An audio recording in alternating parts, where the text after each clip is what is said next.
Alright, so that was my uncle calling me at 11:22 at night to ask me if I could take him to Publix to get some food and take him by the bank tomorrow. Okay then. He was asking if I was asleep. I'm like, why would I be asleep on a Saturday night?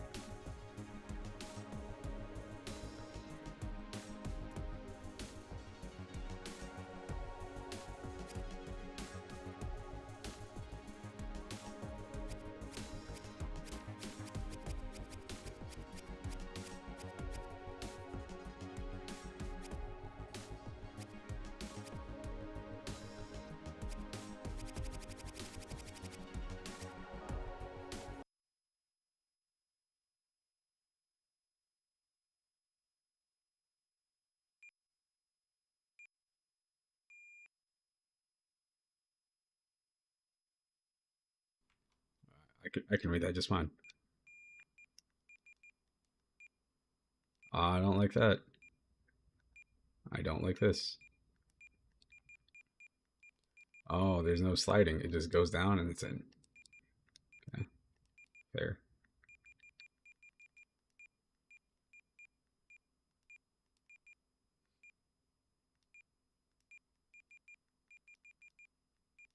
Oh, this is still Tetris. Disappointing. I also expected it to be. This is not. This is not like going to. I don't know. Save us in case of a nuclear disaster during the Cold War. Oh, you know what? I haven't seen a straight piece yet. Maybe nobody was straight back then. Interesting. There's no hero blocks.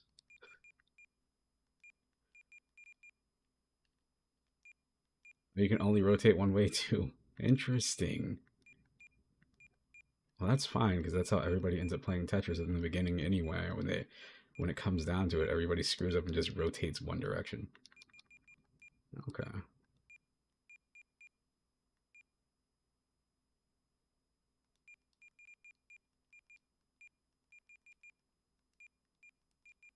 I feel like I was at somebody's house and they had this and I played it. But it wouldn't have been this version. It was just like a PC version of Tetris. And I remember playing it and being okay at it and not really understanding why people like. I just assumed old people like Tetris. And now that I'm old people, I like Tetris.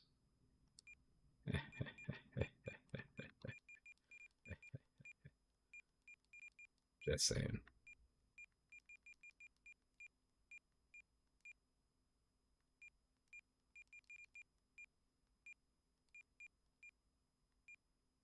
The speed's going up. I think that's what that means.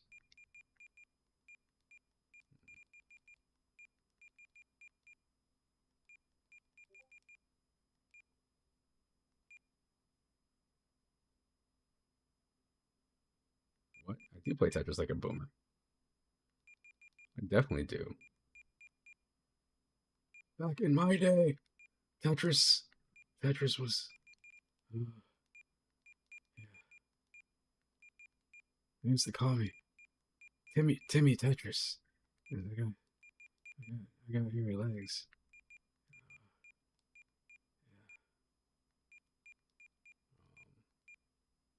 That man, towards the end of his tenure as president, and him just abandoning phrases like talking, and then clearly forgetting what he was talking about, and then just stopping. I can relate to that. Definitely.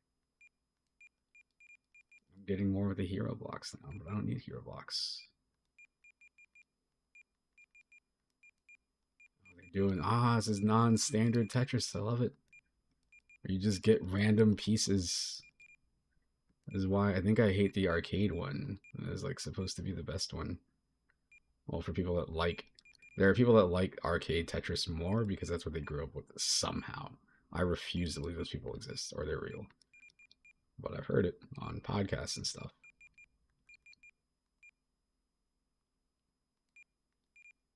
All right. Well, I mean, I guess I'm trying to think if this was like, I don't know, if this was 1984, I suppose this would be kind of interesting, like just a puzzle game like this, because everything else of the time is like Pac-Man and whatever.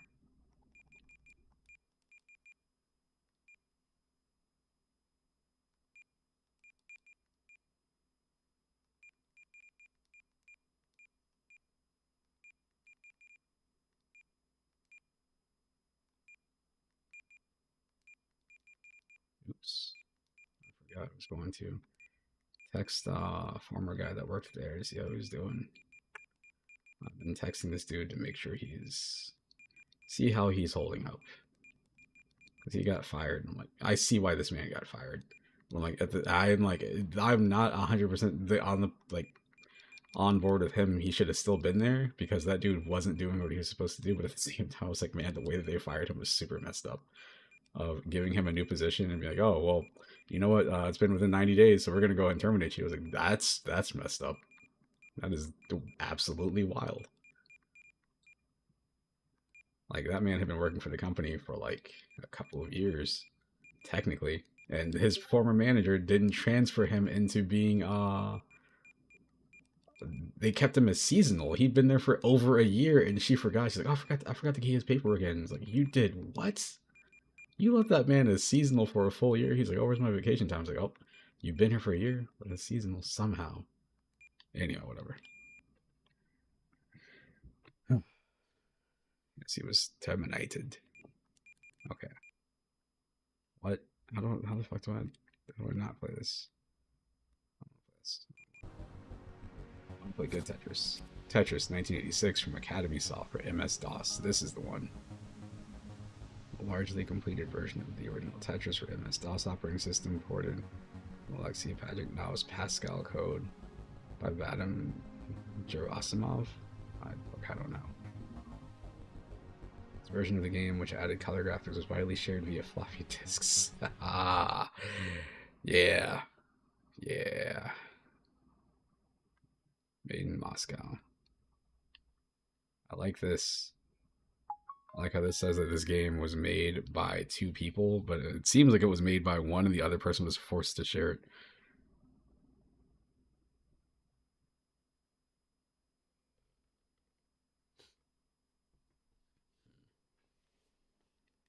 The idea, the audacity of them being like, man, I like the idea of them being like, hey, let's make a thing that covers the history of Tetris. I like that. But at the same time, it's just Tetris. Like I do, the Atari 50 collection is super cool because it covers the history of Atari, everything. Um, See, this looks more like the one I remember playing when I was younger, and after I knew what Tetris was. This is also not great. Can I slide? You can slide. You can slide. Oh my gosh. 10 out of 10. Best game. Um, it feels weird though. Everything feels a little bit too big. Like the play space feels like it's like not the right size. Anyway, ooh, play Tetris. Sorry, I'm trying to figure out what the hell I'm looking at here. It's weird. This is strange. Oh, I guess it makes that noise whenever you clear a line. Oh, someone don't add. Oh, it's not showing me. Man, I thought that was showing me what the next drops are. That's just showing me like what I've cleared so far, how many pieces I've used. Strange way to track that.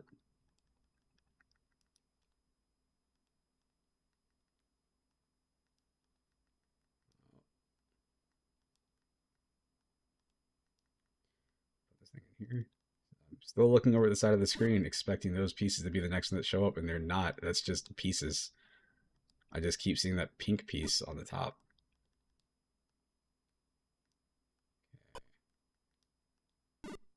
Great.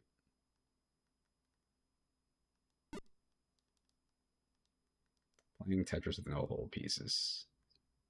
It's the little things, man. Getting used to it and then going back to not having it is takes a little bit of time to adjust to.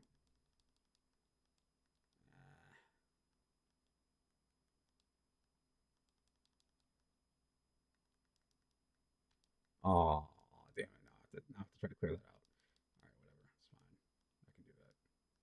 Maybe. It's not looking good. It's not looking good because I keep looking at the wrong side of the screen, thinking I'm going to have that damn pink piece drop down. It's just a subconscious thing. That's where you put the pieces that are coming up next. Would you do this to me, Alexi? This is how Russia planned on taking over America. They're going to do this. They're going to be like, oh, we're going to mess with them. They're going to get used to Tetris, and they're going to change the rules on them.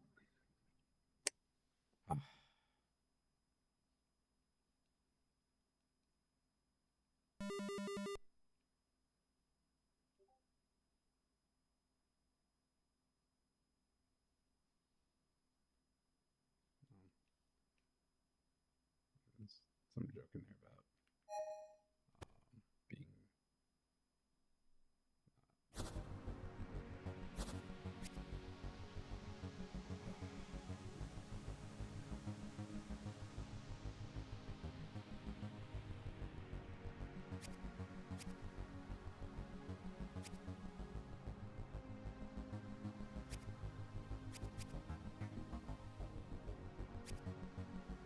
So we have 1, 2, 3 arcade Tetris. No, this looks like arcade Tetris. I think this is arcade Tetris. These both look like arcade Tetris. I don't know. Let's see what this is. Ack. Sort by title. Do you want to play Tetris that starts with a T or Tetris that starts with a T? Wild. This looks like arcade Tetris, but I don't know. We'll see. What is this? What is this country? Why is it red with a yellow star on it? Where is America? What is this? Dude, what? What is, I don't understand what's happening. What the hell is even this? This is weird. This is like if they said, well, I mean, I guess they did. They made that Tetris uh, documentary thingy, whatever. I don't know what to call it. It was on like Apple TV. But if they said they're making a Tetris movie, I would imagine it would be this, like somebody on a space station, like, oh no, the blocks are coming. We have to, we have to, uh, make them connect. I don't know. I don't understand what a Tetris movie would be. Great. This is certainly something. What a garish color palette. It's just like greens, green, red, and yellow. Like, man. And even the pieces, they're like, oh, this one over here is yellow and green. This one's green and yellow. Like, you know how hard that is to tell apart. Oh, man. It's a hard times. People were in Tetris poverty back then, I guess. Let's settle for this. It's like when you see people that play like Mega Man. They only had a PC and they heard about Mega Man and they had Mega Man for DOS. Like that needs to get re-released because that game was a hot mess. Where like none of the physics work. All the enemies are different. It's called Mega Man 1, but you're fighting like Water Man and like Fireman, whatever. I don't know. I can't think of any names from that game. That game is weird. That's DOS though. These are also the games that people would, copy that floppy for. So it didn't really matter, I guess. If you got this game, if you were like, I want to play Tetris at home, and you got this for free from somebody's older brother or something, like, yeah, this would be alright, I suppose. But again, it's just looking at it, it's like, man, this is probably the best playing one I've touched so far. But it just looks so bad. Like everything about it looks totally fine. It's just the color palette is hideous. Can't get over it. I cannot let it go. If I was in a boardroom with these people, like, oh, we're gonna make Tetris, awesome. It's just gonna be green, red, and yellow. I was like, nope, back to the drawing board. We're gonna cancel this game. We're gonna delay this game until you figure out how to use other colors. Oh, I need a hero block. What is it? The Cleveland Z and the Rhode Island S. I wish I could remember that stupid quiz thing from was it from Jeopardy? Like somebody made up like fake names for blocks, but they thought they were real, so they used it as a question. The person got it right just from context clues.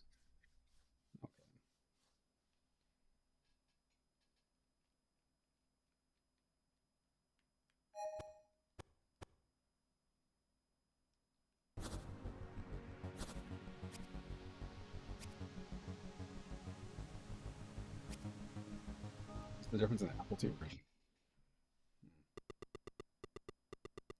Tetris was invented by a 30-year-old Soviet researcher named Alek. Man, this dude put his name on everything. Okay, we'll go to level 0 and 0, whatever. Oh, wow, look, there's, oh no! Oh man, they put backgrounds on this one, which is cool. I mean, it's not space, but the problem is now the pieces are back to boring DOS colors. They don't even fully connect. What in the world is this? Wow. Man, who would have thunk it? Even the pieces that are the same piece aren't the same color. Why? Oh my gosh, this is incredible.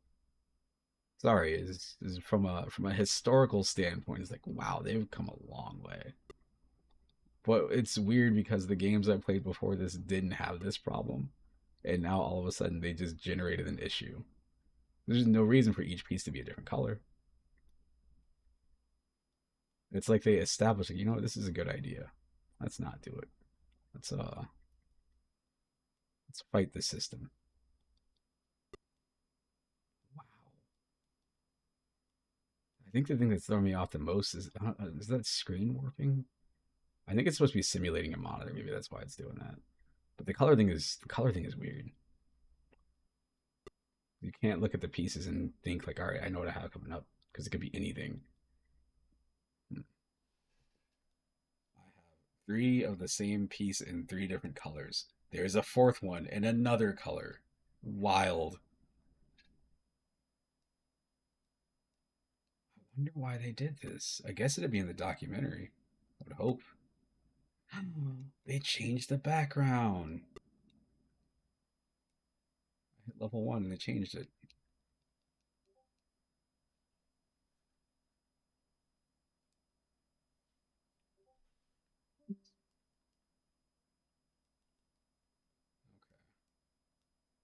Well, it looks like it's just us. I don't know who's out there. No, I'm not going to sit here and play like old Tetris all night. I'm also going to play old Karateka. We'll figure out how they pronounce it. I used to pronounce it as Karateka. Used to, as in I would ever talk about the game. I've heard about the game. I had heard about the game whenever I would hear people talk about like Prince of Persia and where it came from. But like I had never really played it before until that collection came out. Actually, no. I've downloaded DOS games plenty of times. And that's a game that I'll get and be like, interesting. Not playing this. But I got that collection too, because that's I love the way they do their documentaries. I have it on PC, but I didn't really play it much. So I'm hoping of having it on Switch since I've been using the Switch too since my Steam Deck broke. Um, Hoping that gets me to use this more. Well, or gets me to play some of the things I already own more. Yes, I have rebought these things, but I've been rebuying them on sale. I'm not spending full price. Didn't spend full price on them to begin with, but still. Oh, it's another background. Look. This person's like, wow, look at those pieces falling from the sky. Double rainbow. Across the sky. What does it mean? Oh my god, it's so beautiful. Double rainbow.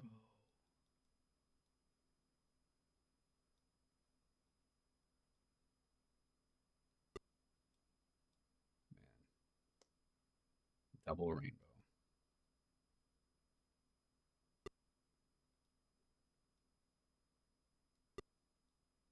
Oh, oh, oh my god. We're clearing blocks. Making progress. I want to see one more background. I think I'm getting close to it.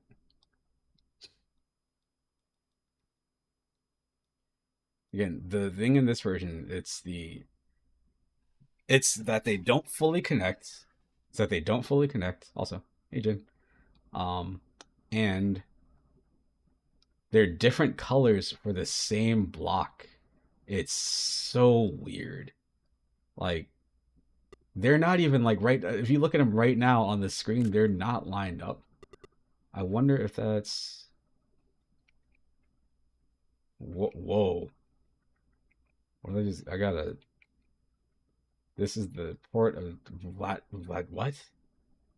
Oh, Vladivostok, whatever. Okay, that's an actual place. Here we go. If I switch this to nothing, it doesn't change anything. It's just the way the game looks. That's so weird. Strange.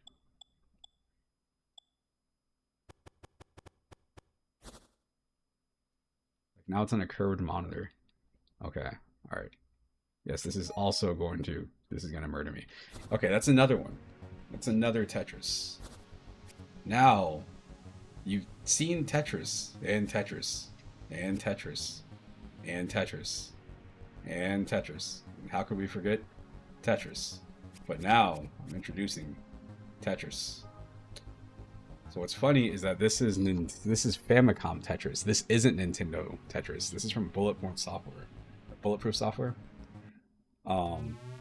This is on Nintendo, but this is not the one that there's two different versions or three different versions. There's this one. There is the one everybody knows that's also on Game Boy, and then there's the arcade version. And this isn't any of this is another one. It's so weird. Like it's got the menu here. It's got that song.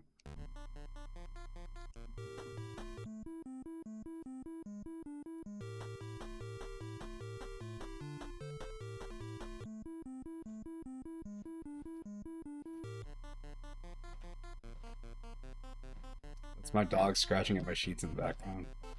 He does this and he piles everything up and he just falls asleep and then he refuses to move. Okay. This is close enough. Yeah. Oh no. Dude. Oh no.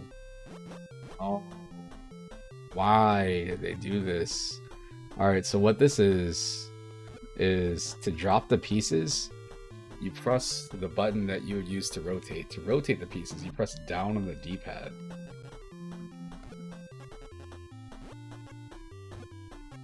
It's like playing a game with like reverse controls.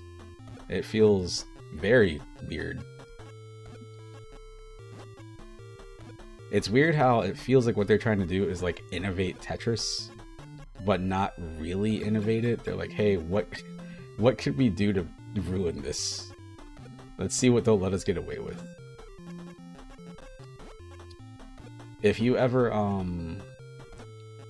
to hang out with somebody that uses like a PlayStation controller for their computer and they have a lot of like old games like me, and they say they set up like an emulator and they use Nintendo, and what they do is they set the buttons to what they are. So say they're using like a Xbox controller and it says like, hey, set button A to A and B to B or whatever.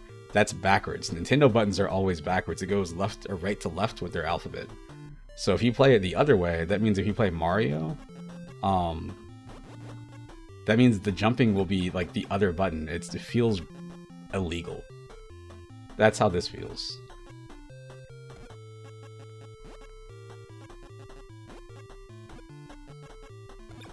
It's working. I'm getting used to it, but I shouldn't be. I've played so many different versions of Tetris though, so it's whatever. This is just the first time I remember having this specific issue. Like I've had issues in the past where like when I'm setting up my own controls, I can't figure out what I want to be rotate clockwise versus counterclockwise, but this doesn't even matter. There is only one direction to rotate, and it's on down on the D-pad, just where it should not be at. Why wouldn't pushing the blocks down be set to down? Weird. I'm really banking on a good piece to go in there, and it's not going to happen.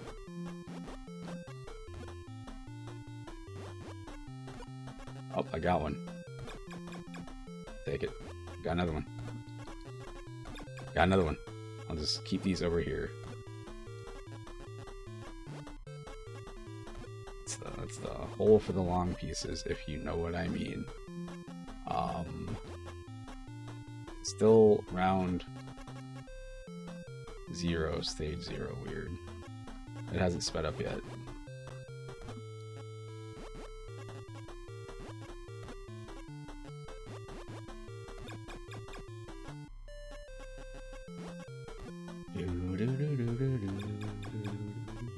Oh, I get it. I get it. Counter is going up, so now I have 7. We'll see what happens as I get to the next round. You got 5.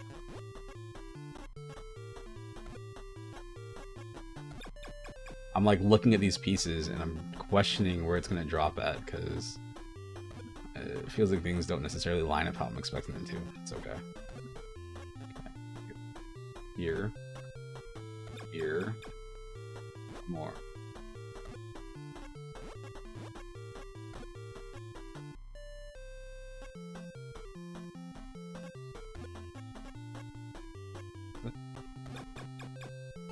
We did it. Great. Yeah, yay. We did it. We did a thing.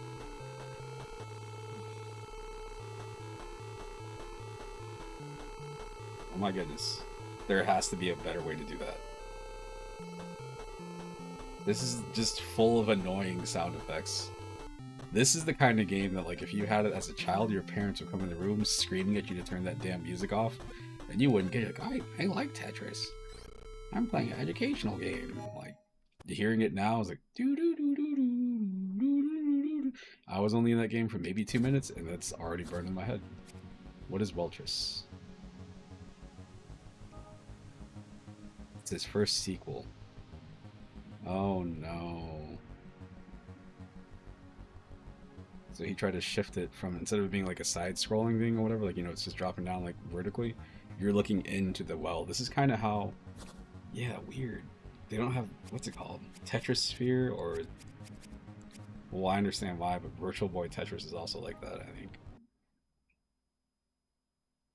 Look, colors.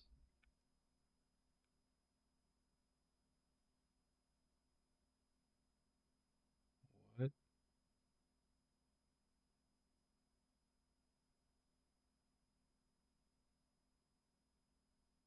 This is still the Soviet Union, I believe. Did that dissolve in, was it 89? Was it 90? I thought it was, for some reason I'm thinking it was 91. I don't like it when they do this. I don't like this. What is that? What the hell is even that? What does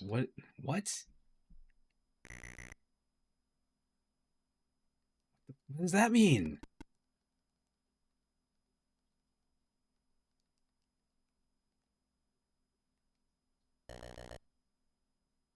What?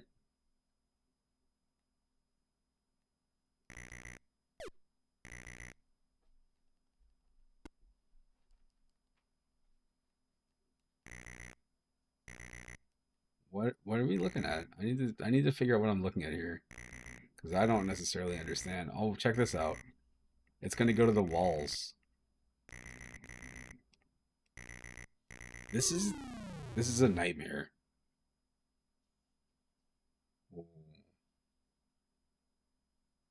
Well, clearly they're all drinking. It's people gathered around the table for a feast. There's barely any food there, but everybody seems to have some sort of drink in their hand. Okay, well, that's a stereotype.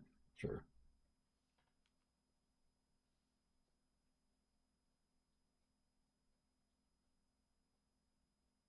You know what's weird? No. Yeah, I think they're all different people. I was gonna say that there's a guy that was over there. There are two guys that look like they were the same guy, but from a different angle, but I can't tell. Yeah, these are weird. Again, this is the problem with the Tetris collection, is like, you get the Tetris collection and you're like, man, I'm gonna have access to Tetris, and it's like, no, you get access to weird Tetris. Tetris 2. Tetris 2, I remember renting this game, and I remember being like, again, I wasn't the biggest Tetris fan, but I rented this and I was so annoyed because, like, All of these games try to do something weird. We're gonna go there because my memories of Tetris 2 is that they're just non-conventional Tetris pieces. So instead of it being like, you know, the different types of L's, the Z's, the straight piece, and the T, you get, it'll be like an L, but like a corner of it'll be missing. Like one of the pieces in it will be missing, and like you'll have like a T, but like the top middle part will be missing or whatever, and like it just means that it takes longer to clear. It's Pee-wee. It's Pee-wee kind of making an appearance. I do like this music. It's my dog. I swear he's not invisible. He's a real boy. Aren't you, boy? Aren't you, buddy? He's leaning his head back and everything, but he doesn't show up. If I cut the filter off, it's gonna look weird. Let's see. There's just so much stuff behind me. I had a blur filter. No, not for that. Filter. There we go. Here's my dog. You can see him. But yeah, there's just like stuff back here. From me starting to pack up things and then being like, oh, you know what, I guess we're not moving right now. And then I just kind of like left everything where it was.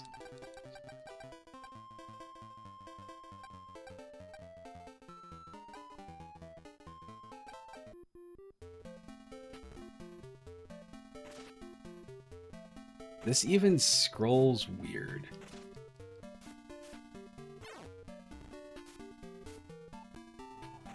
I hate it already. I guess this is just Tetris. Maybe, I think it might be the other mode that was different.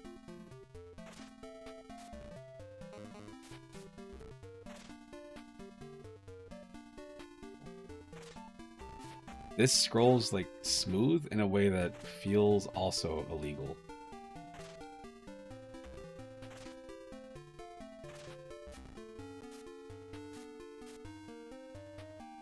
And like, I'm used to choppier scrolling for Tetris, so seeing everything move like smooth, like it's just a constant pressing down thing, doesn't feel right either.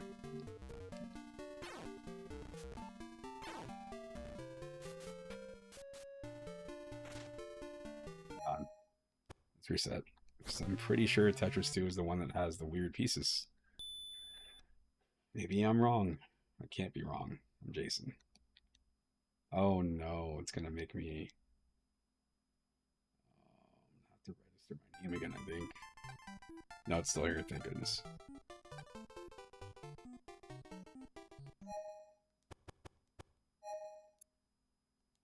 Awesome.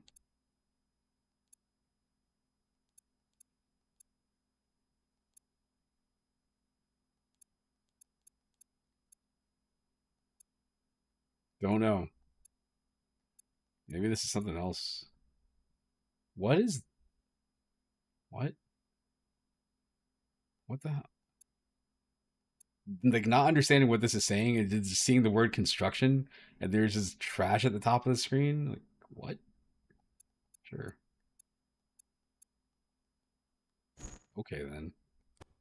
Let's see what C-type is.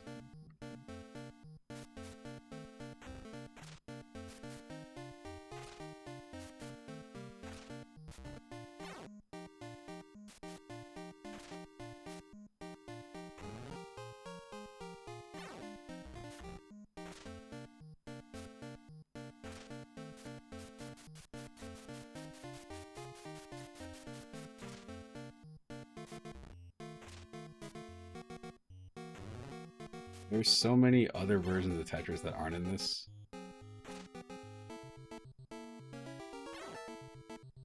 This is the one I... actually, you know what? The Jeff Minter collection might also be, like... Alright, so what I'm going through in my head. Like, I think easily the best collection that they released so far, Digital... Is it Digital Eclipse? Whoever did this collection, the best one they've done so far is the Atari 50, like, no doubt. People are angry about the Mortal Kombat collection, but I think it is what it is. I think it's perfect for what it is, personally.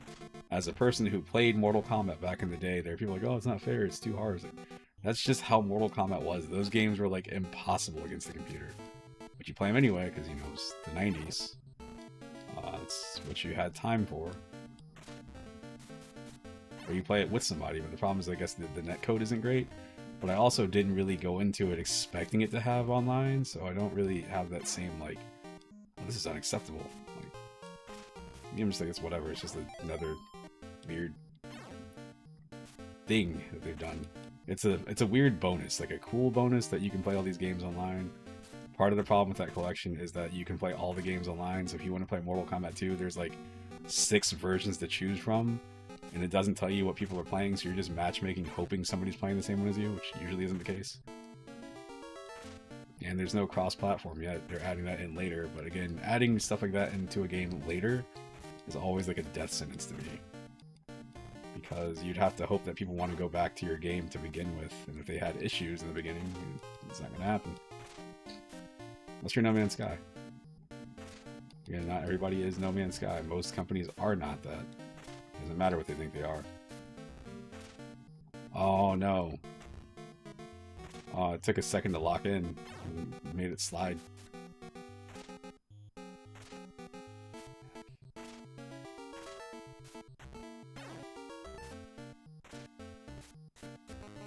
Ah, man. Goofed.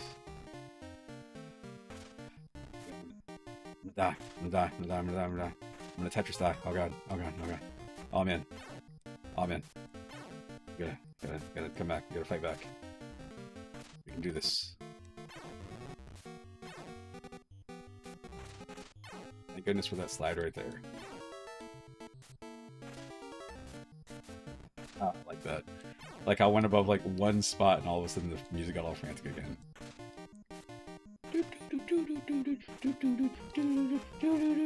You're gonna die! No! You're gonna go to Tetris hell. Aw, man. We're good. Oh, I could have done a T-spin. What if I did? If I did a 90s T-spin? Ugh. No, I don't want to try that again. This shit's too stressful. Rude. Leave me alone.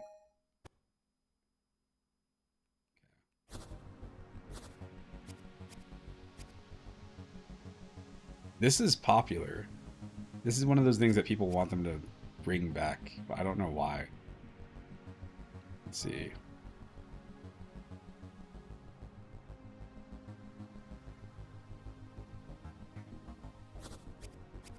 Super Tetris 3. Magicalist.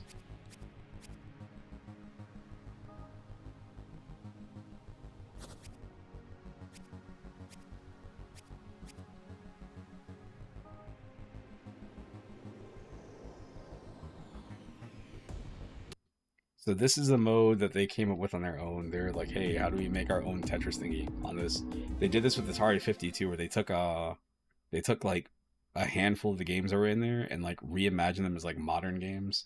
Or I think they let like some of the people that worked in the games or whatever do the same thing.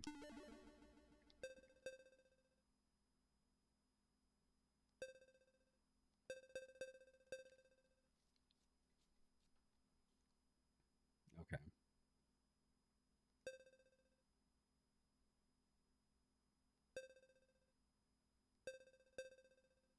Let's see what this is.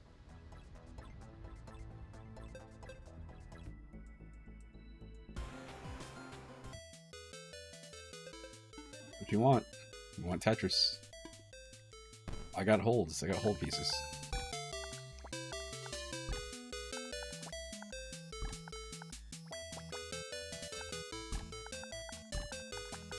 This is closer to Tetris. Like, weird. All these feel slightly strange.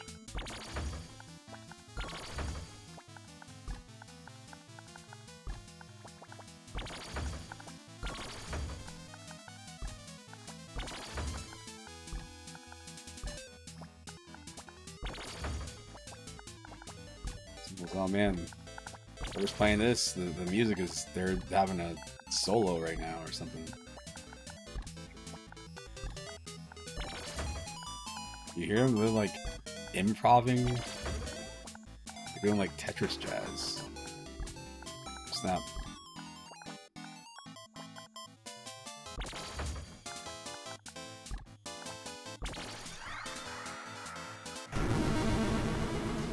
like that.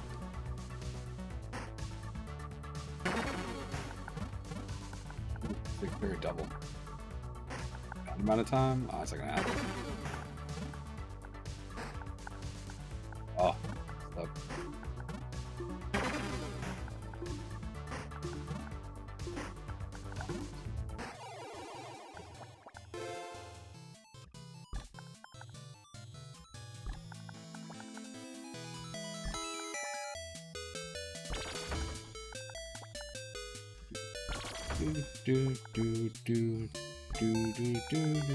Oh, look at that. I used the whole piece. The double.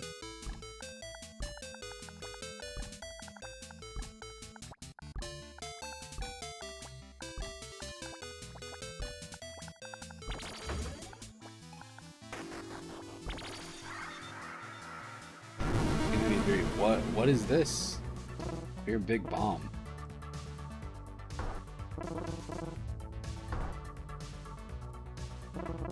Oh.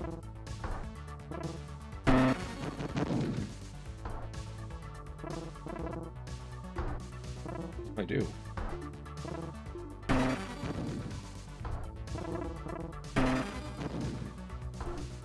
Didn't clear big bomb. Oh, they're gonna move me another piece. Okay. I thought it was just done. Hello.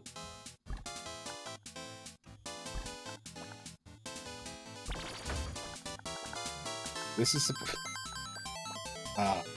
is supposed to be sprint, whatever, like 40 lines, I think, and it's not. I'm not sprinting. I'm definitely not sprinting here. I'm fascinated by this this weird stuff they've done.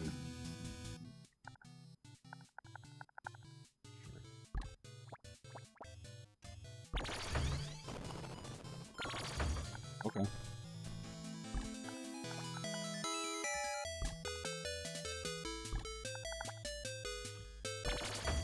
More lines to go.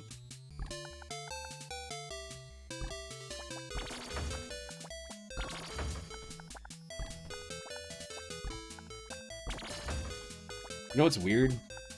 You might not be noticing. If you look at the bottom of the screen, if it's a full line, they make a shadow down there. Very strange choice.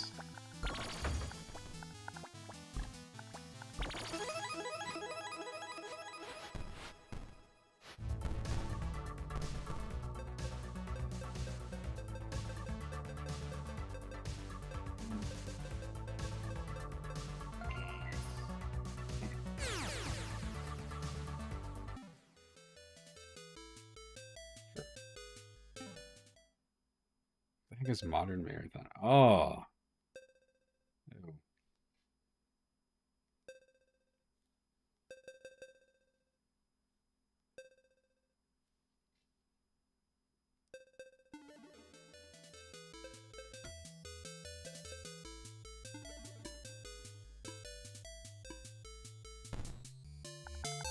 I like how, okay, you know what? I'm gonna give them credit for this because they don't have Nintendo Tetris in here, but this is pretty much Game Boy Tetris to me. That's what it feels like, at least. At least you get some version of it.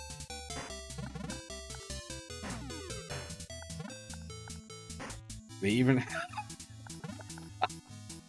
sorry, I just realized that the banner, because it can't, you know, it can't be an actual Game Boy. It just says Liquid Crystal Display on the bottom, and it's implying it's a Game Boy without actually being a Game Boy. I like that. It's a legally distinct handheld.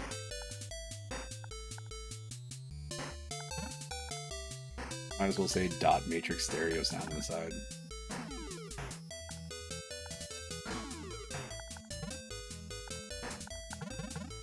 Yeah, this isn't too bad. This right here, this is the mode. Not the mode, but I mean, it's, if I want to play Tetris, because I bought the Tetris collection, I got this. Oh.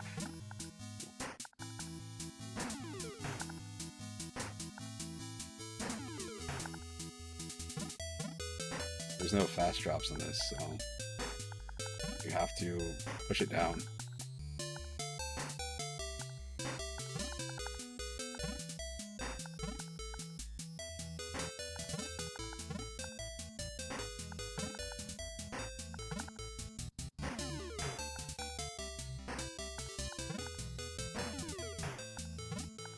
Just 15 lines. 16. Man, I feel like I've done so much more than that. Jeez.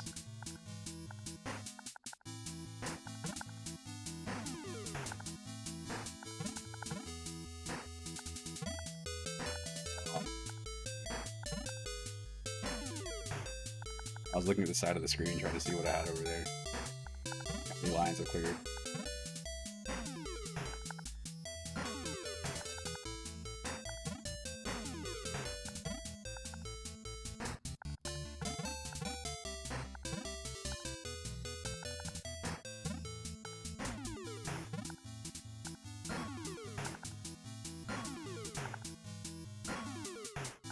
That combo. Love that combo. Wombo combo. As a person that doesn't own Super Smash Brothers, like the recent one, whatever, I haven't owned the last Smash game I bought was the one that came out on 3DS, for 3DS and Wii U, which I guess is what Ultimate's based on. Wouldn't surprise me if they had Tetris pieces in there as like trophies or something. I don't know. I keep thinking maybe I should like pick it up because I mean it's Smash, it is what it is. I'm also not a big fan of those games, so I don't really know what to expect. Like if I did it, like I know what I'm going to do. I'm going to play it for a little bit, and then I'm going to drop off. Like, yep, well, that's money, and it never goes on sale. It's a Nintendo game.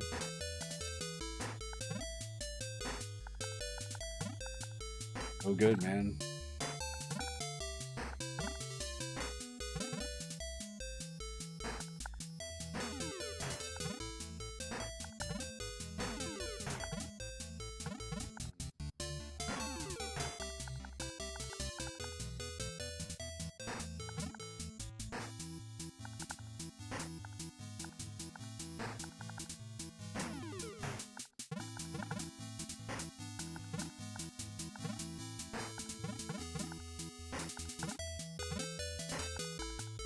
I'm not gonna do a T-spin. What if I do? Oh, what if I do?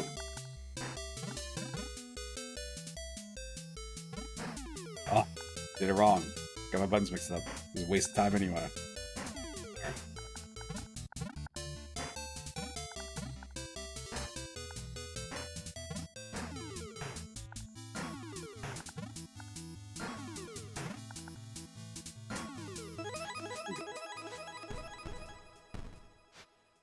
Yay, you did it.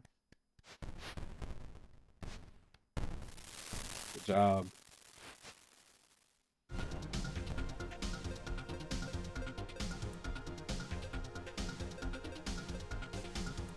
What?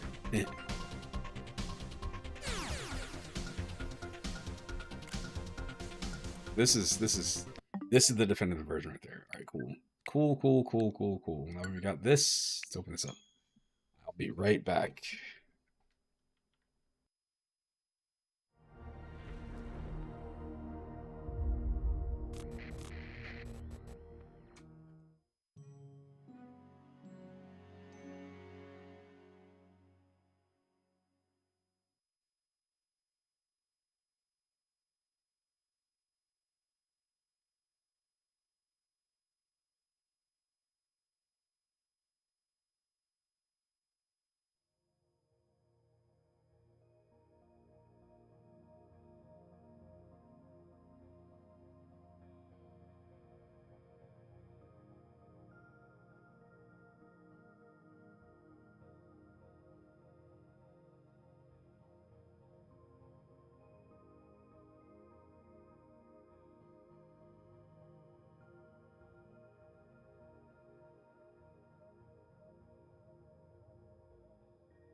All right, we're back.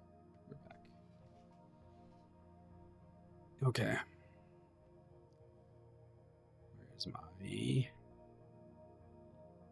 message? Cool, cool, cool.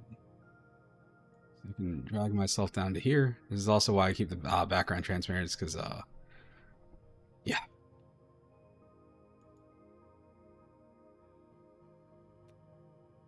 This. There we go.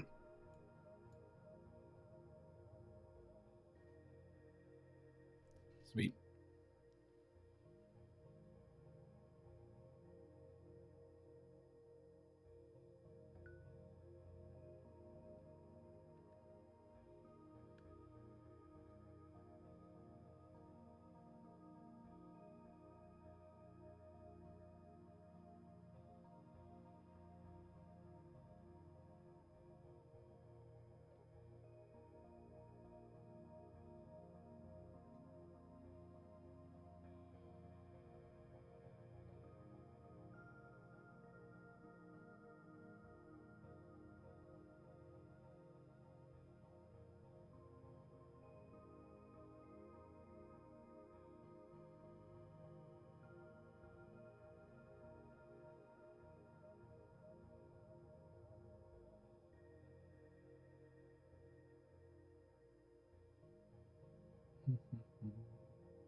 Since Tetris.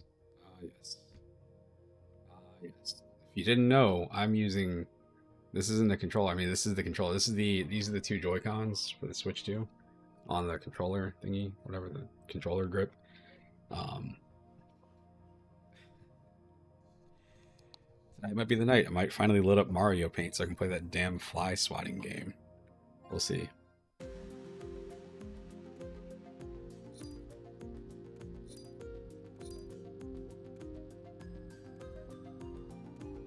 So this is a game I have like no history with whatsoever.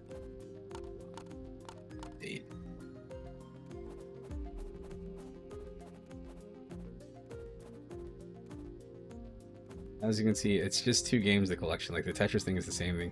But the reason that they do this is because it's like a way for them to talk to somebody that did something for the video game industry that you might not necessarily see. Like you might see this in like a, I don't know, somebody's like YouTube essay or whatever. But this is like an interactive documentary. So you can play the games. Again, playing the games is whatever.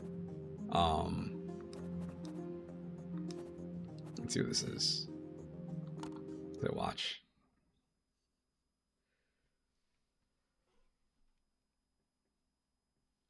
Oops. I paused it. Like Atari 50, you got access to all those Atari games as I mentioned, which is pretty cool, but it's the context for like why the games are there that makes it interesting. And that one in particular, it's cool how like it encompasses not just the 2600 but like everything.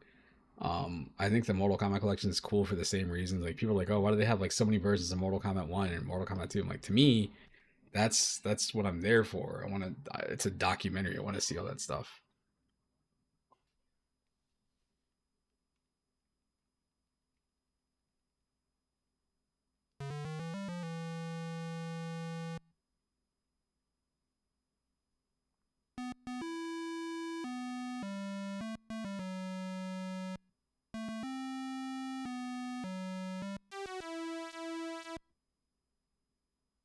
I'm not playing. This is the demo.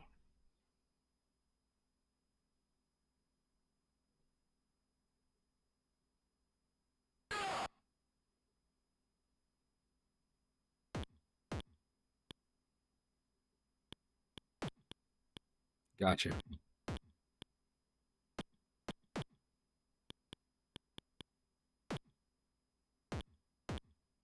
Nice. Sweep the leg. All right.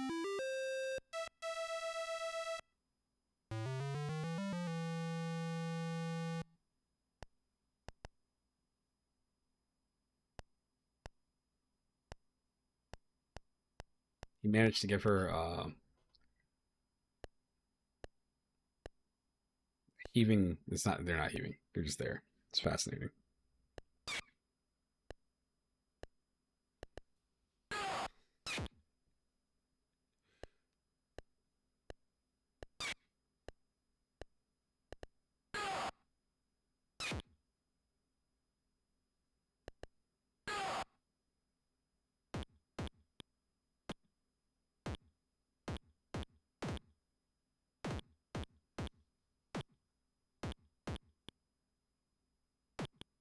Anyway, so this is what this is. This is just a bunch of different versions of this specific game here. That's a prototype. You can go to... There's like 3 different versions. Go with the Atari 8-bit one.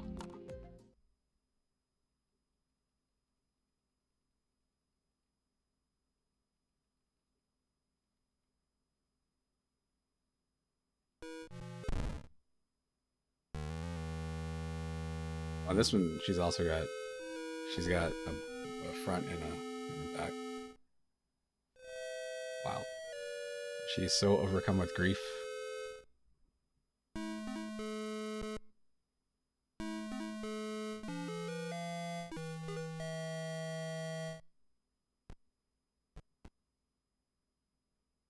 It's no longer like a demon man. It's like a dude with like a hat on or something. Trying to play this looks kind of frustrating just because the frame rate's so weird. Nice.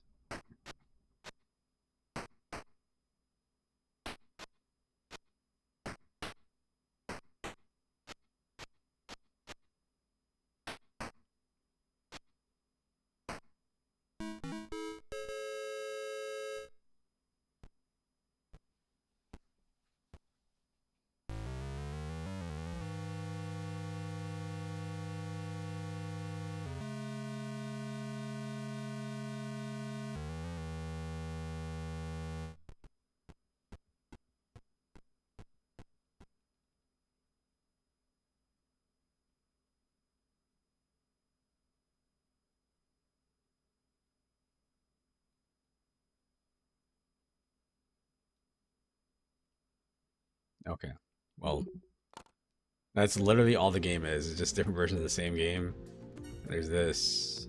Oh, there it is. Look, it's actually moving smooth. Okay.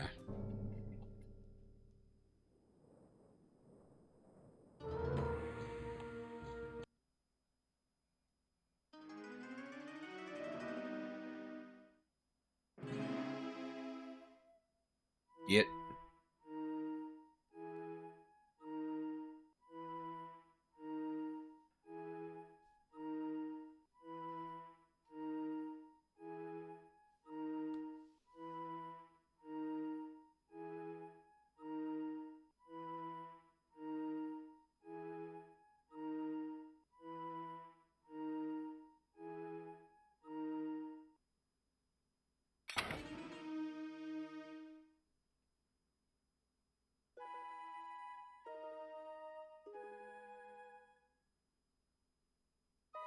It's upsetting, right?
Five-hit combo.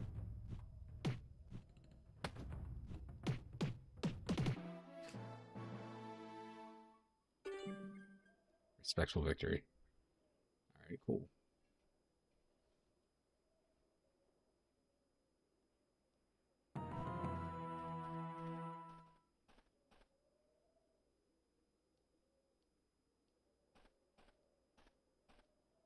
this guy to get towards me. What about him? Come on. Come on, dude.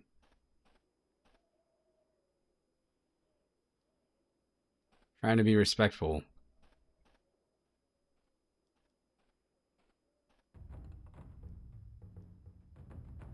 Alright, if you don't want to be respectful, it's fine. It's whatever, it's your loss. That's what happened to Ronda Rousey.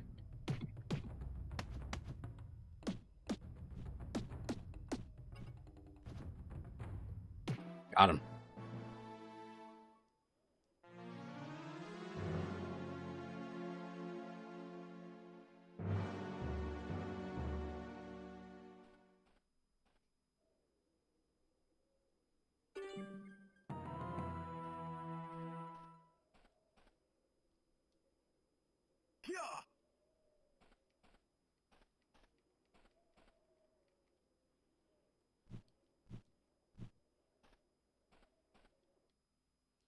Alright.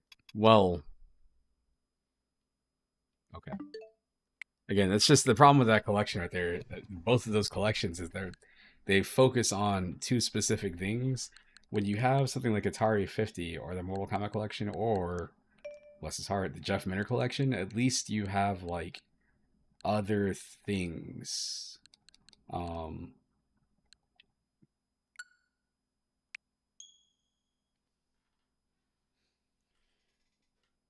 You get what's it called? I don't think they have Tempest in here necessarily, but they have like, is it TXK or some crap like that. They've got a bunch of other games he's got.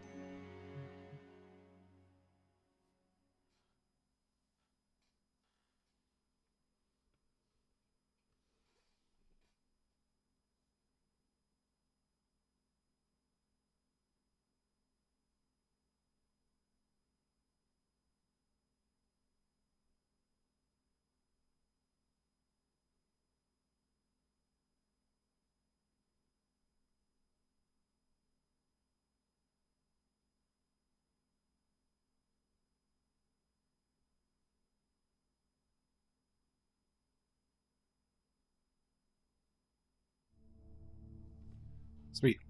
3 years.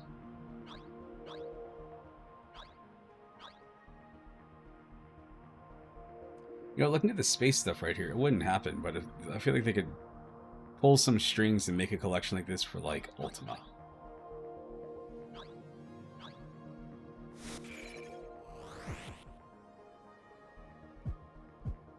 Come on, takes Blade.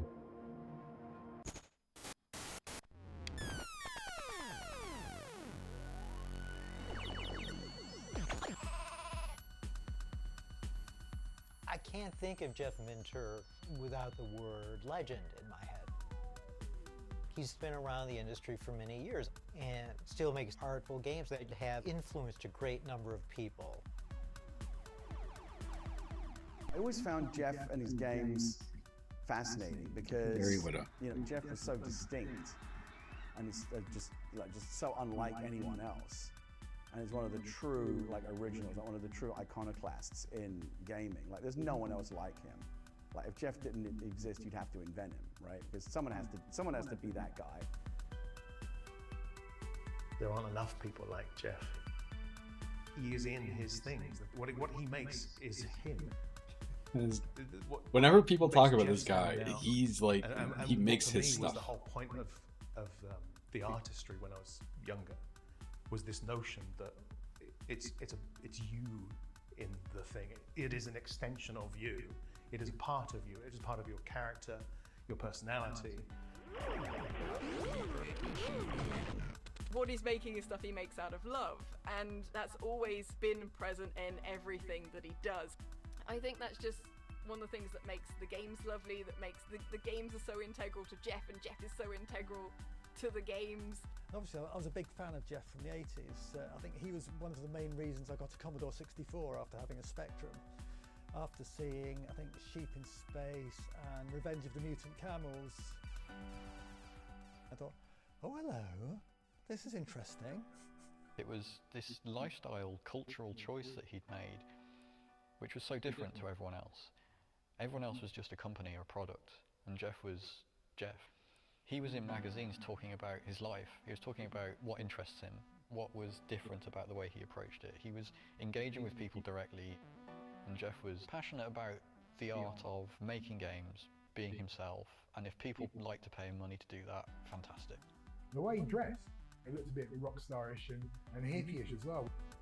He had long hair and a beard, and he dressed a bit like a hippie, I suppose. You're talking about him as if he's gone, but that man is definitely in the still around. 70s, I grew my hair long. Well, we weren't called... Well, we were known as hairies then. They always had those Peruvian jumpers and the animals in there. Oh yeah, and the long hair and oh yeah, here he is. Here's the hippie. He had like an Afghan coat, sheepskin on the outside and the fluff down the front. Yeah. Oh yeah, I remember that. Very different from the other programmers that he met at those times. Very, very different.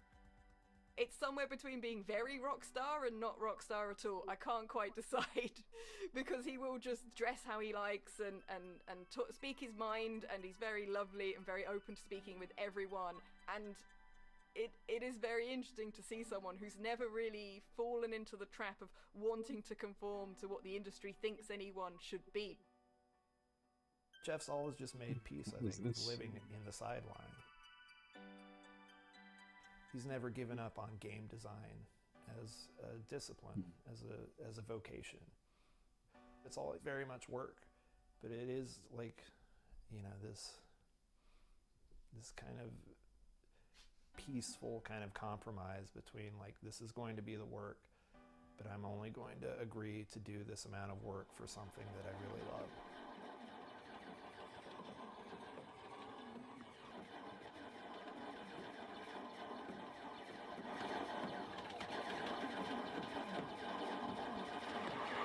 Tempesty when we're going into a tube. I do like the tube shooters. Tubist.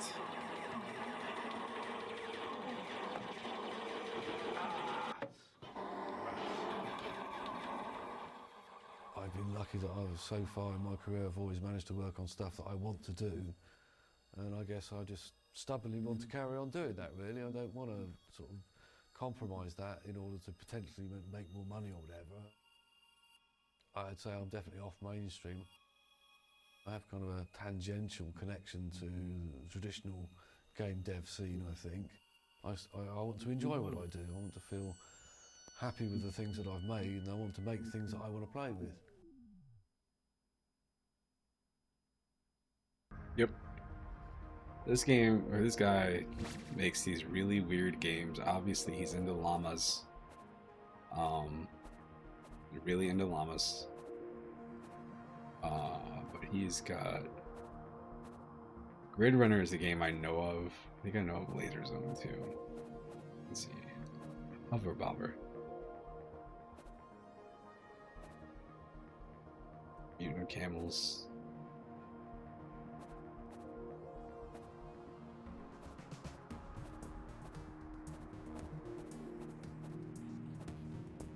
Yeah, this is one of those unfortunate things, I suppose. There you go, we get Tempest 2000. It's really weird. It's really weird when they have these collections of games, but they can't put in, like, they don't have the rights to whatever the thing is that they're trying to cover, so they have to, like, go around it in a way. Yeah, that's what made the, Atari 50 is so cool, is that they have the rights to like all these old Atari games. But again, at the same time, that's also like people think of Atari, and one of the games I think of is like Pitfall.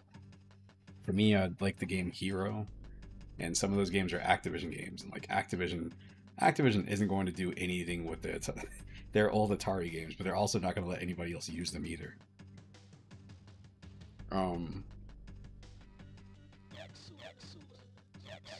Let's see if this is actually traditional.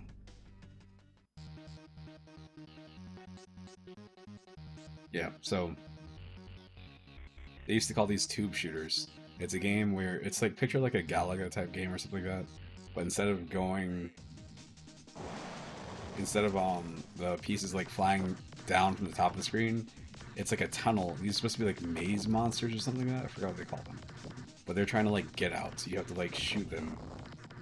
and you don't, like, you have to rotate. So you'd be using a dial normally.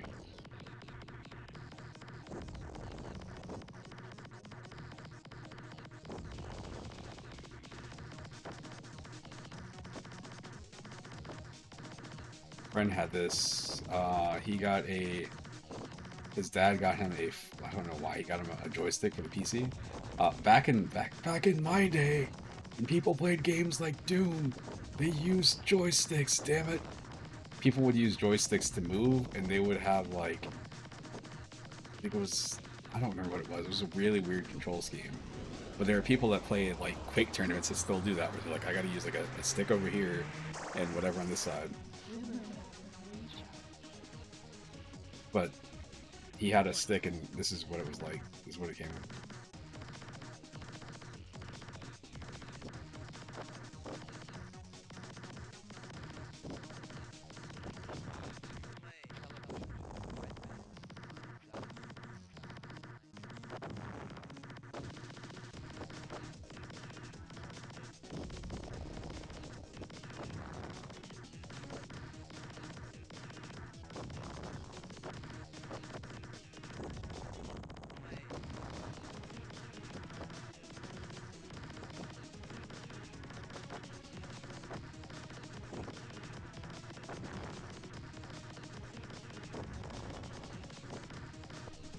All this man's games are like trippy.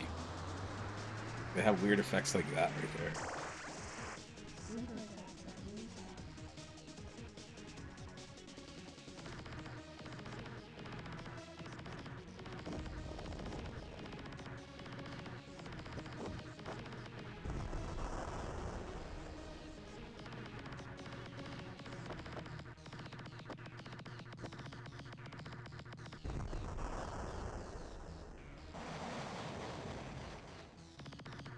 Galactic Death.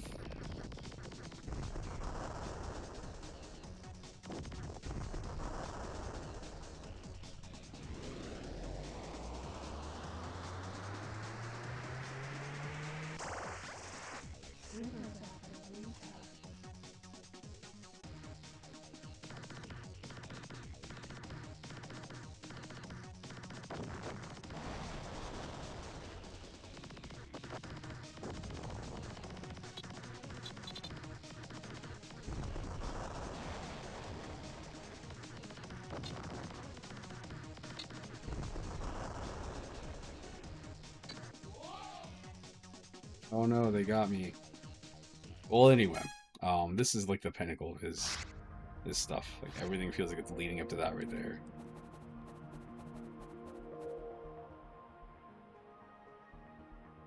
It's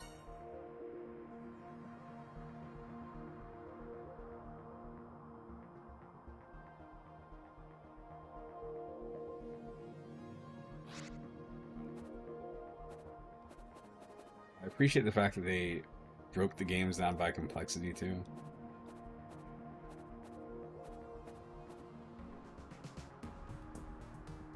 This one is a 2.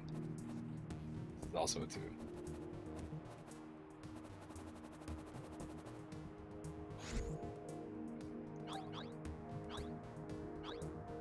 This is the weird guy. Nothing about him where it's like, yeah, this dude is him, and he makes the games that he wants to make because he wants to make them. And there's a specific style of game that you get from him. Like when people were talking about, what's that game? The one that they said like the FBI used to like brainwash people. I forgot what, Polybius. And they described it. Somebody's like, oh, I think they had Jeff Minter make the game, and like the way that he made the game was like, yeah, you can see where that came from.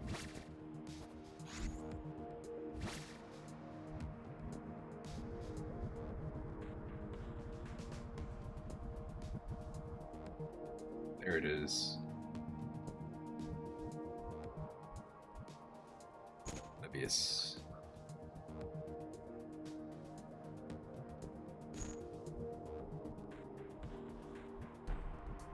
Here's the XK.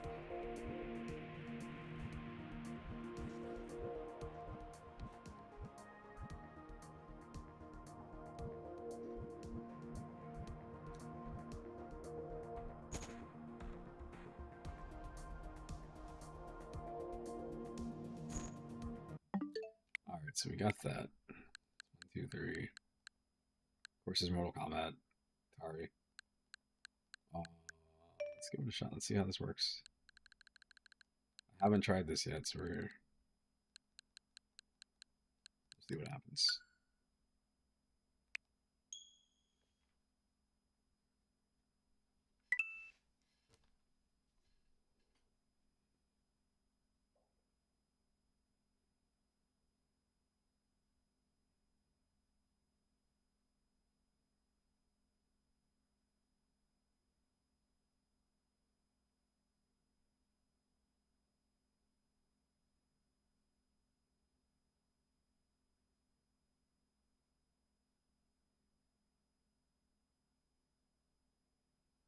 All right, it's time. Harvest Moon. No, we're not doing that. We're gonna go with. Where is it? Yo, look at that mouse.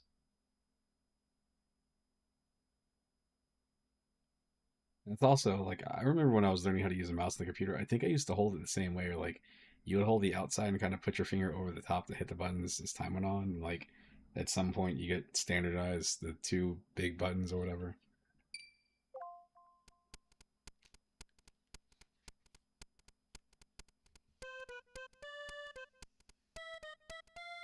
Using the Joy-Con in mouse mode.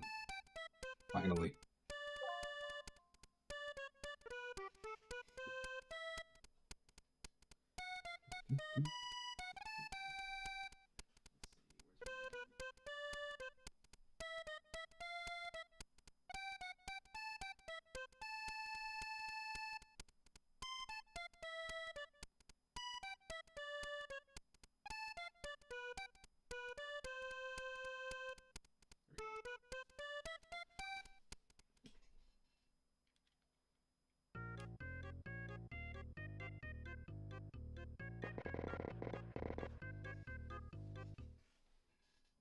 So the problem with using the Joy-Con in mouse mode, they love showing this thing off. Like, oh yeah, you can use your Joy-Con like a mouse. The problem is that you're holding this vertically and it scrolls all right. It's not really an issue with the scrolling part.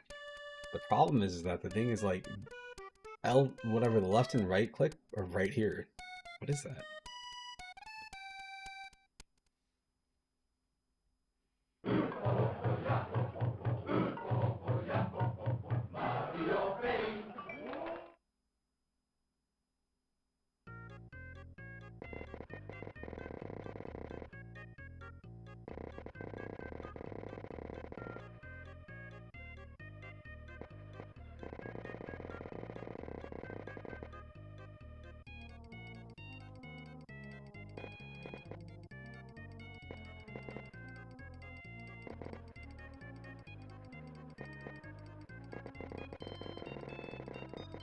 I think it's me.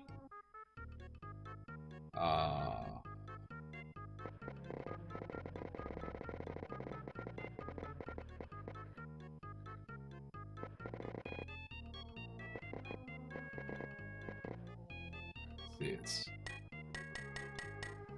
they have all these different effects.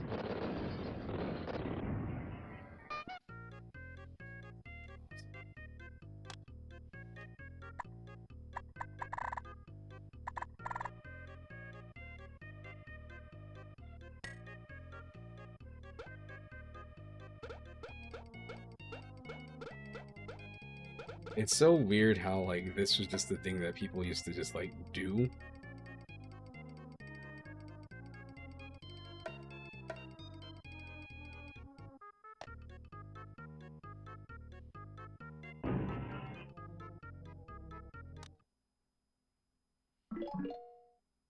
Oh no.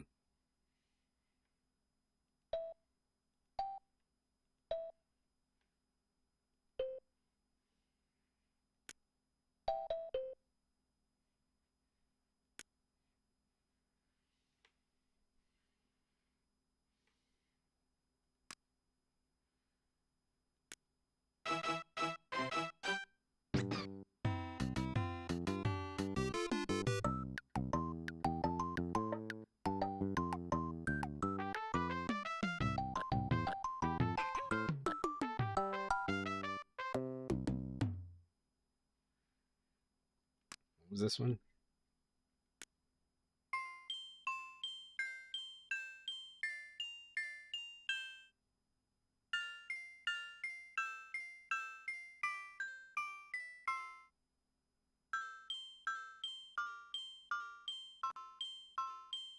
This is Twinkle Twinkle Little Star.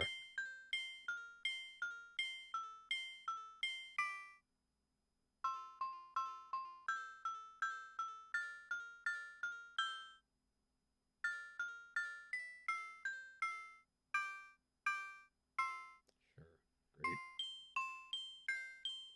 Stop.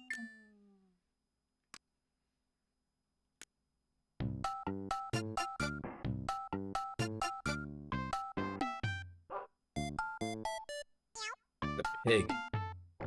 Not that. That thing. What the heck is that?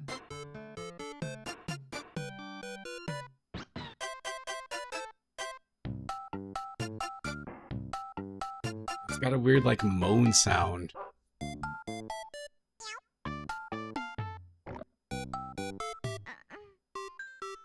It's so weird.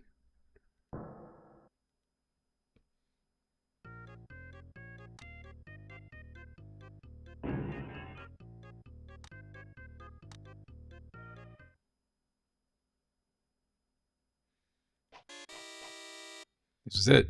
I found out that this was in the thing. I was like, oh man, I gotta play this.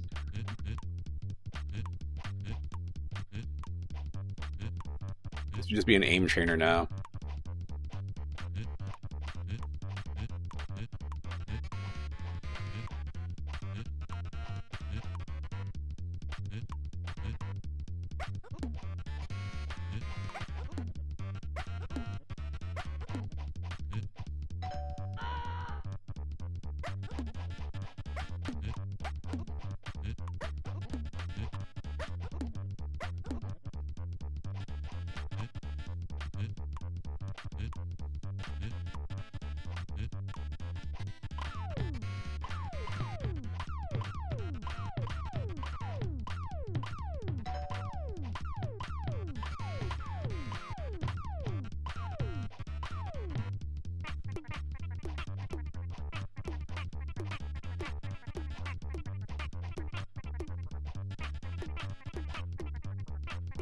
It's a good thing I have this giant mouse pad.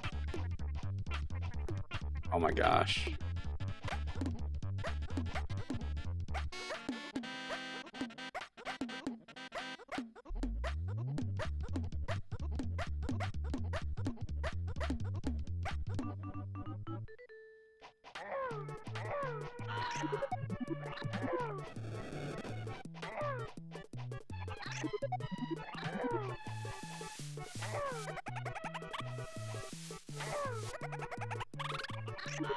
Wow.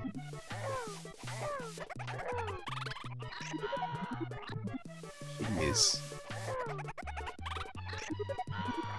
No.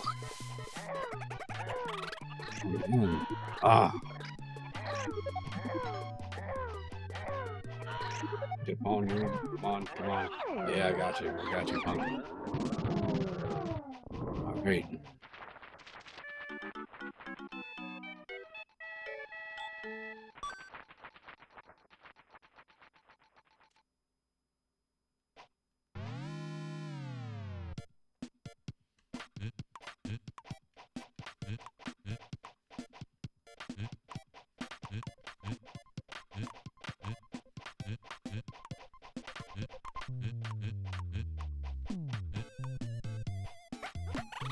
Yo, what? Man, wild. Too stressful.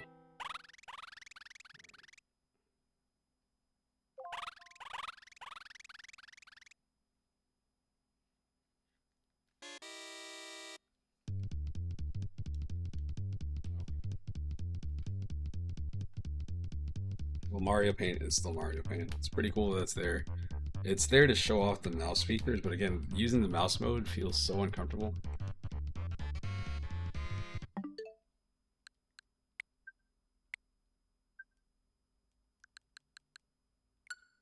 Let's play Fortnite. Let's not play Fortnite. I'm gonna load up Fortnite Festival and see what happens. Man. Weird, I haven't had this monitor on for that long, but everything's just getting like burned in.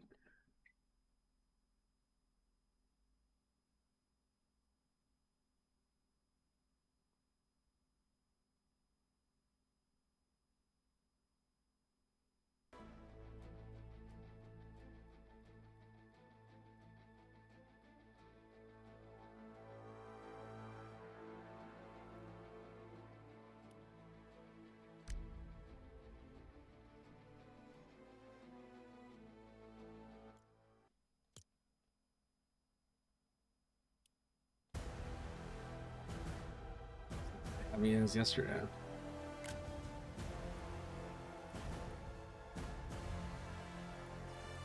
OG Fortnite.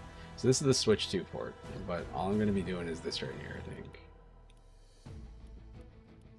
So I don't know. That's right. This is like a...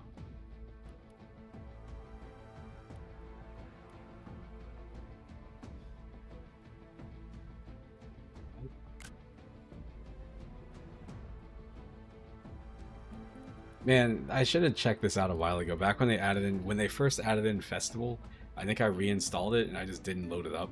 But I should have checked it out back then because Festival is pretty neat from what I've seen.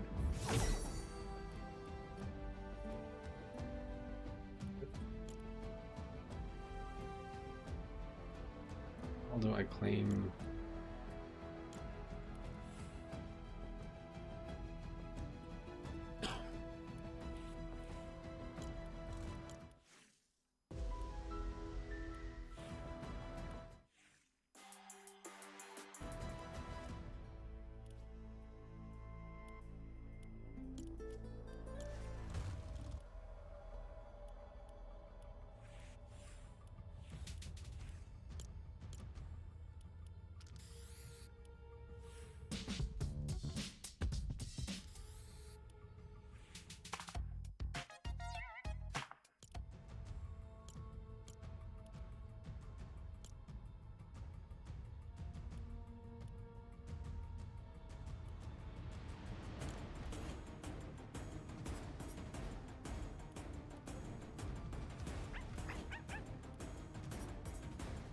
I don't understand.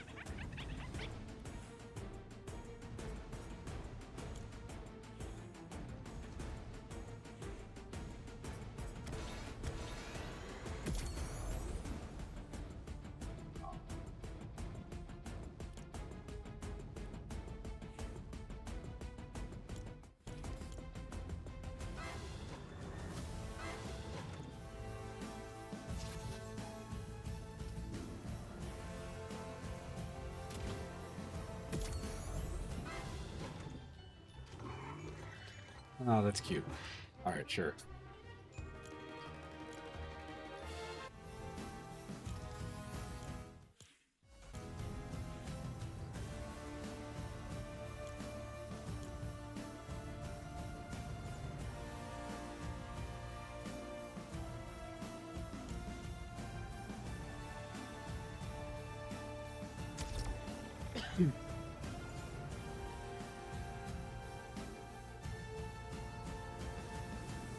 I don't know what all the notes are in Festival, unfortunately.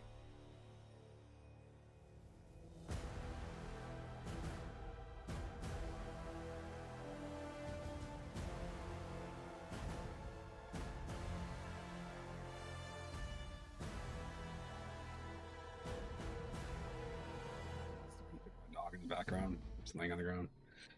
Right.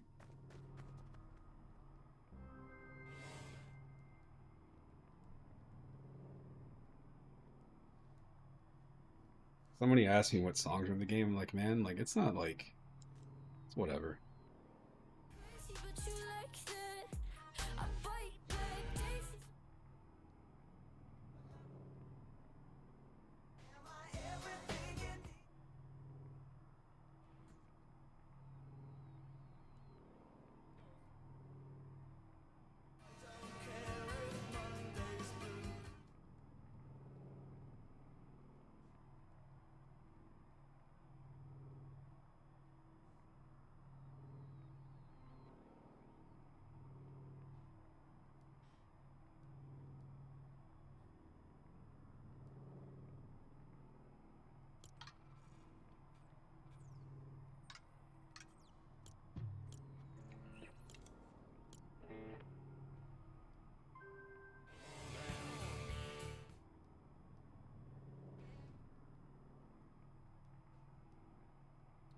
See, I don't know if they show you how hard the song is.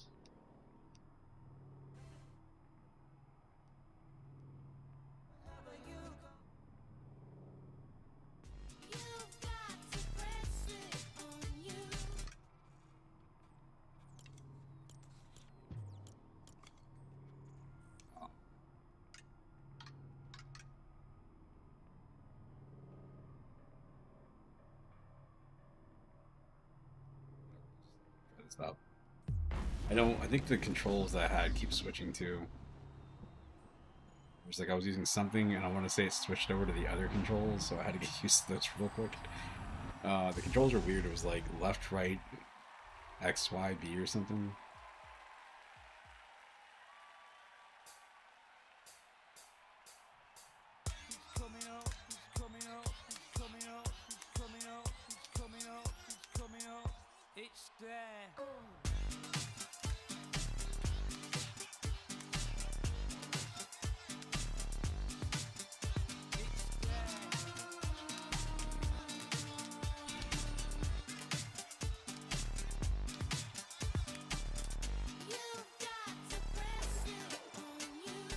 The thing.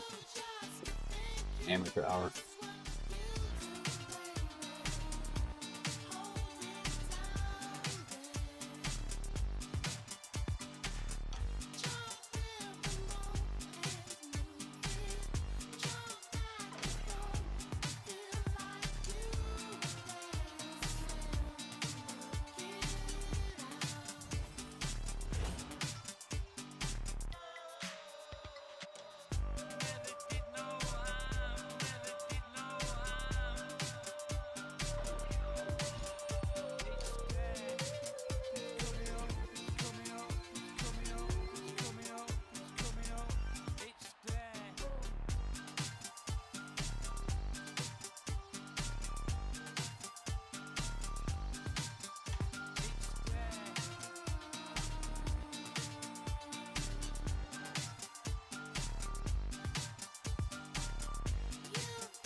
Full combo.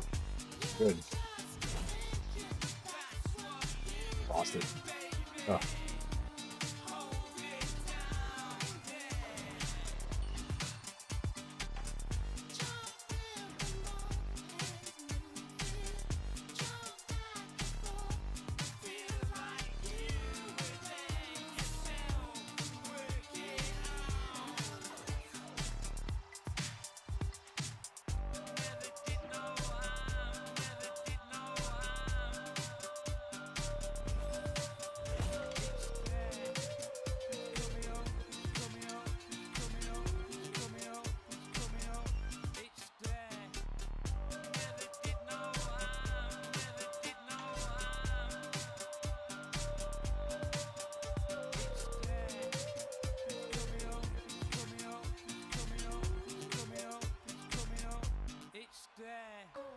Man, it'd be so much easier in actual drums.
Sure. What a nightmare. That's supposed to be easy, or it's supposed to be hard, but it's supposed to be like a medium hard song. But the problem is that playing drums, you're still playing a steady rhythm, but you're doing it with these dumb buttons up here, which feels so uncomfortable.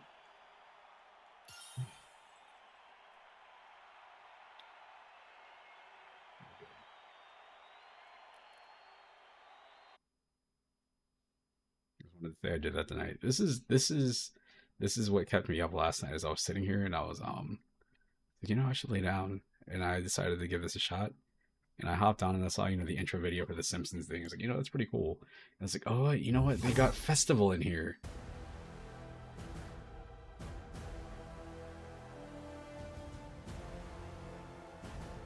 Let's unlock with Battle Pass. Oh, I don't think I'll be doing that. That guy. Evil Homer.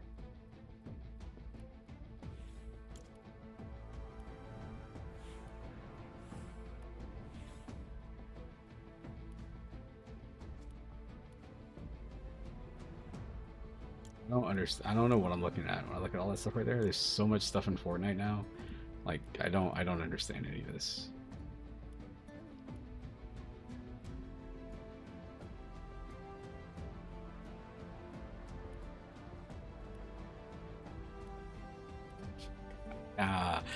Oh man.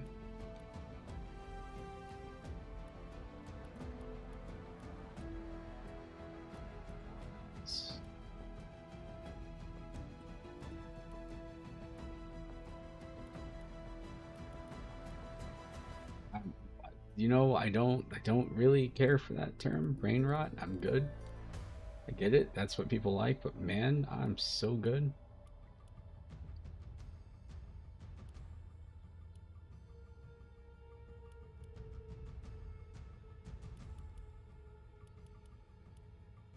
Most engaging. What do you mean most engaging? Or this says there's like 51 players in it.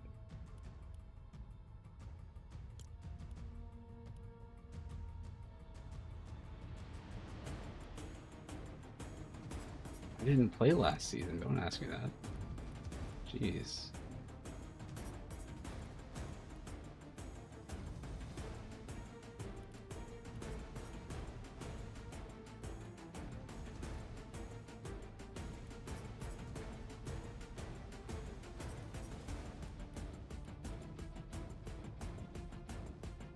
Yeah, I don't know. I mean, Fortnite's retro. I was talking to somebody at work about the Simpsons content in Fortnite, and I was telling them the last time I played, it was before they had zero build, and I was like, actually, the last time I played, I think Ninja was still doing interviews on like talk shows about Fortnite and tournaments and stuff. It was before Apex existed, and Apex feels like it's like forever ago.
Put so many games on here.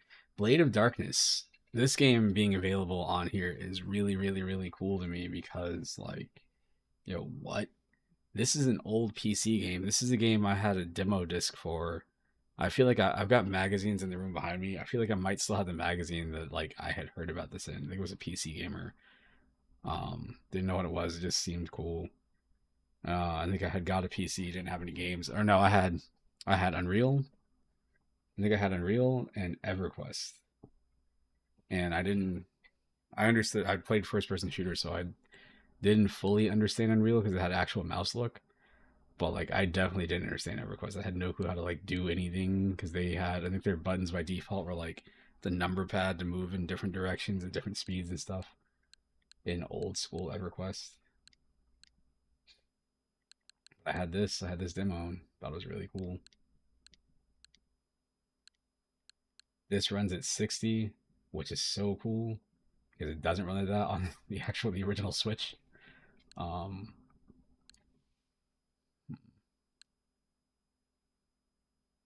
wish I had more games that were like hard to run to see what the performance difference is.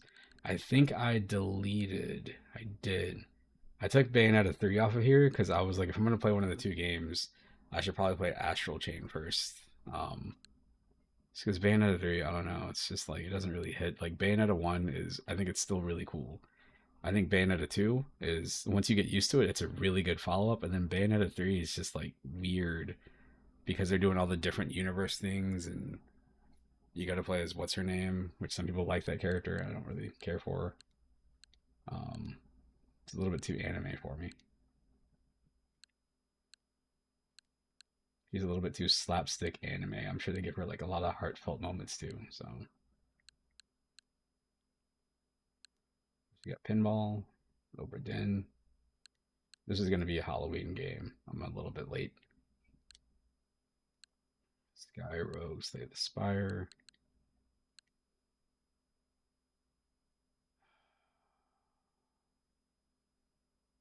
Man, I had so much fun playing Splatoon 2. I remember seeing Splatoon 1, not really understanding the appeal of it because I didn't have a Wii U.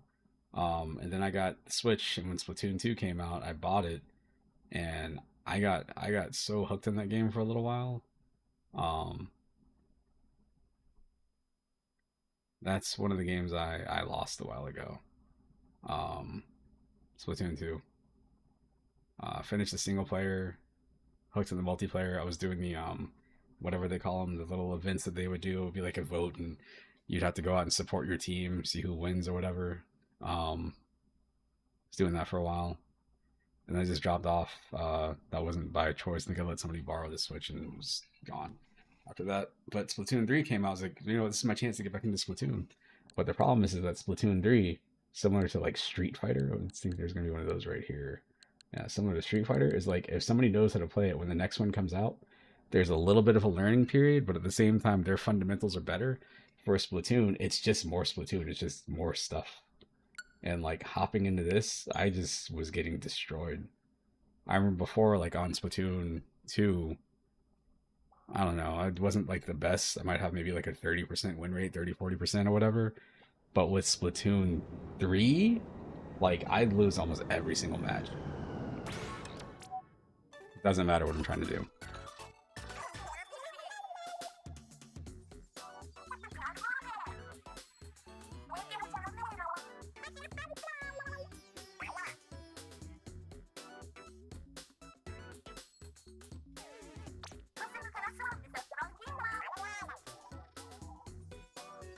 I wish they didn't make you. There's so much stuff that they do. Like I want to play the game. I think these scenes. I like the vibe they're trying to give.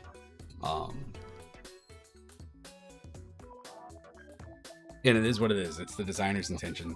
I'm sure they've heard it from a million people. I'm sure there's reasons why they don't. I wish Splatoon would open up the maps, like have a bigger selection and rotation at a time, or like let you choose some or something like that. Instead, they lock it off.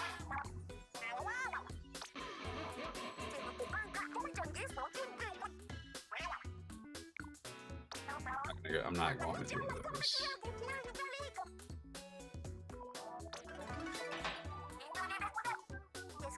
So we're going to see the current battle stages. So these are the stages that you can get for Turf Battle. Just those two. These are the ones that you can get for those specific modes right there. The thing I don't like about it is like if you don't like one of the maps, like you straight up like there's either you play it and you just deal with it, or you just don't play for that time period. They're not up for super long. They're up for maybe like, I feel like maybe like 4 hours or something like that, and they rotate. But like, if I have time to play and I hop online and the map I want to play isn't available, like if a map I like isn't there, I got 2 maps I don't care for, you've got nothing to do. There's nothing to do except turn it back off. Go touch grass. I love the transparency effects in their tops. Again, it's weird because, you know, they're wearing whatever, but they're also squids, so...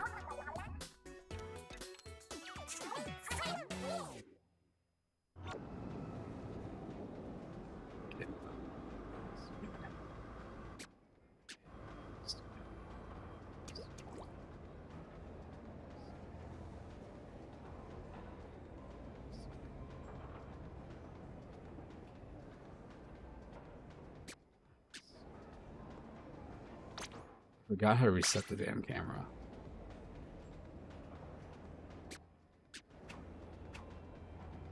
Oh, there it is. It's... Why?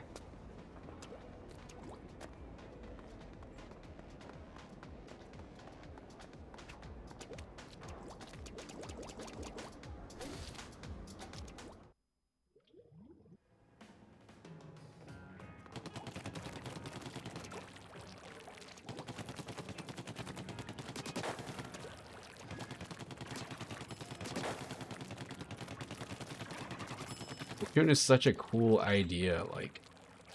Like people talk about, you know, Battlefield, like, oh, make sure you play the objective, but Splatoon is a game that's like, it's like that too. The thing is that the guns that you have, you can get a sniper rifle, and the sniper rifle is a sniper rifle, except for the fact that it shoots a straight trail.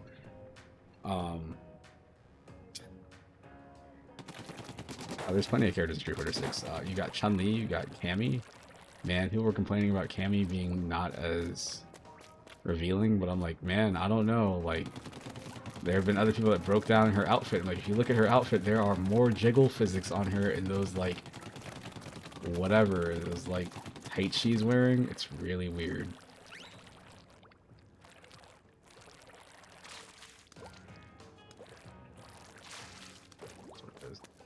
You're gonna know how to get into a damn match. I think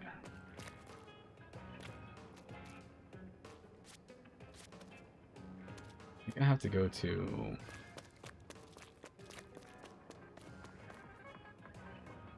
Weird, man. Like, sometimes you want to just go into a thing and look for a game, but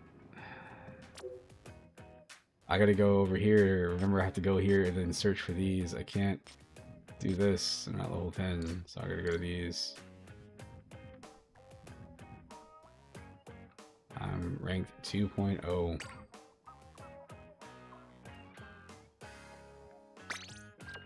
Let's see how many people are playing online.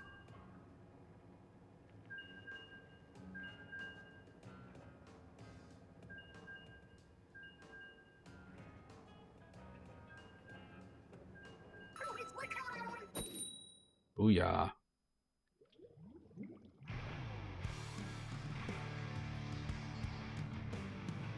I feel like everybody else in here, again, these are probably the hardcore Splatoon players. And me. I hate it. Like, these aren't even, like, ranked matches. This isn't, like, getting used to the game. This is just like, oh, this is what you got. Alright, so... the goal of the game is to cover as much territory as possible. It's not killing people. If you kill people, though, they can't cover territory. So you end up wanting to, like, cover your base. And then you have to watch out for them, too. Like, you can see them kind of coming towards the middle. But what ends up happening occasionally is, like, you're already using whatever their little, like, powers are.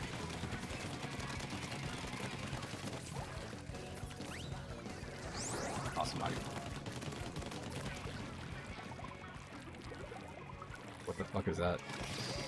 What the fuck is that? What the fuck is that? What the fuck is that? What's happening? What's happening to me? Oh man. Oh man. Why does this seem bad? New. Was not there when I played back in my old man days. So I got a kill, but it doesn't matter. It's just about covering the map, so what ends up being really fun to me in the game is, like,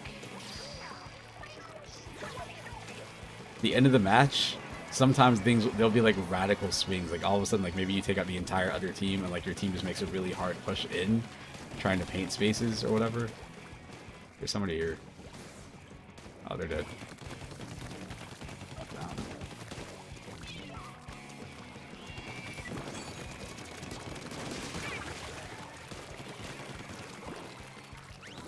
You can also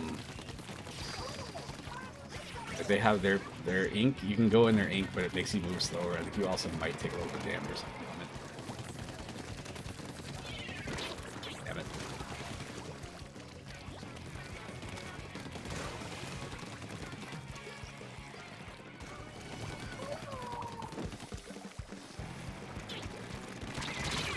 I did that to myself.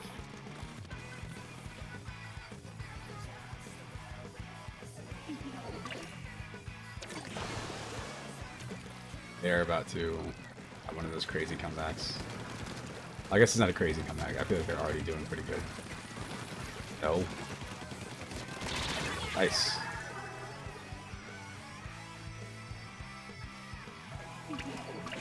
Good.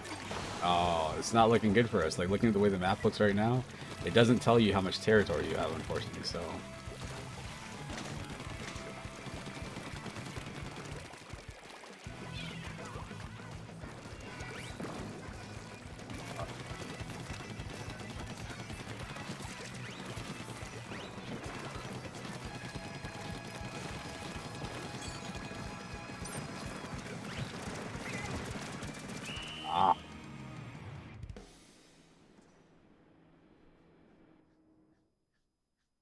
Yeah, it's not looking good.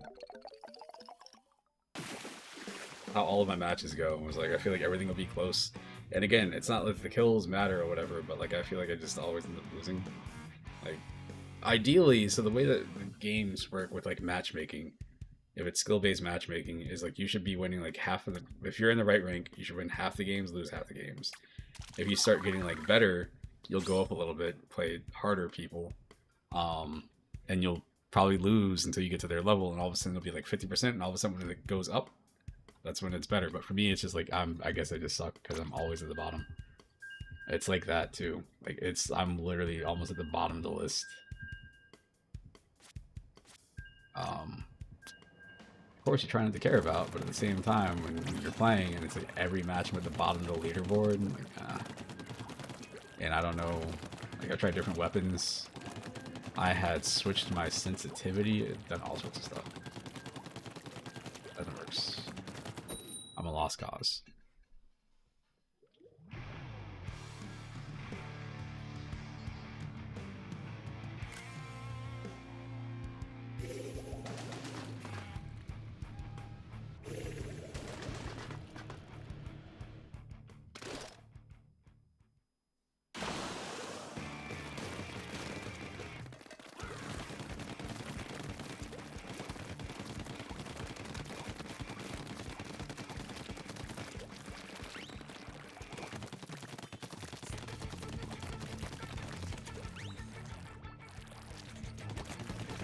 This game came out, there were people that were out there saying like, not this game, my bad, the original Splatoon.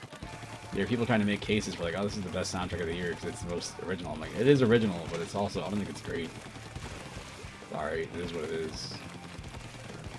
A bunch of nonsense music.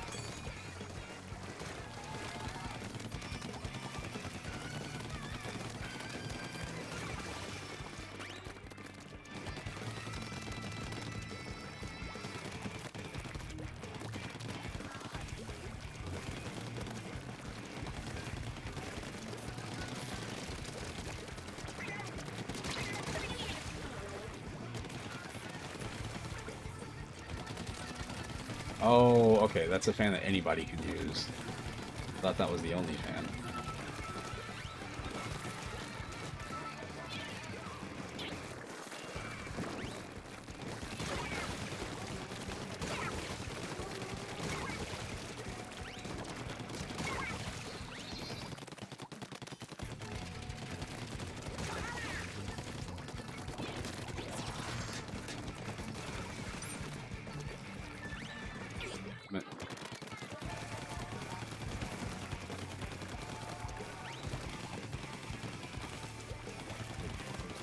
places. Places that people aren't going to.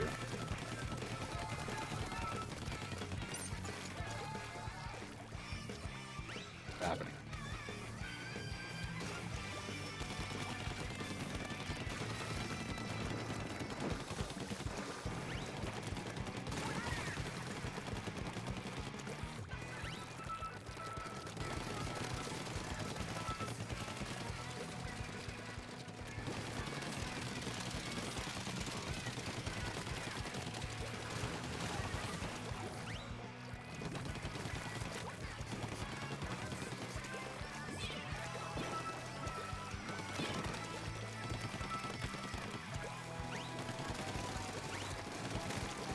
No. Oh no, this guy's got that thing. Oh, that's no good.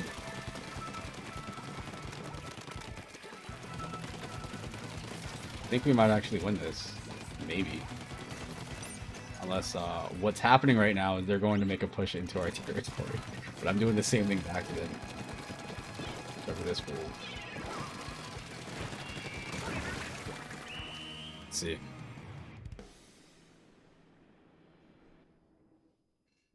It's hard to tell. It's hard to tell. Oh, okay.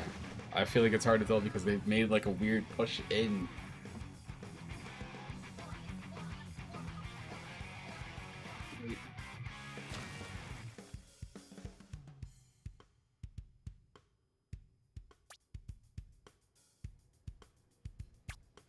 My turf finger.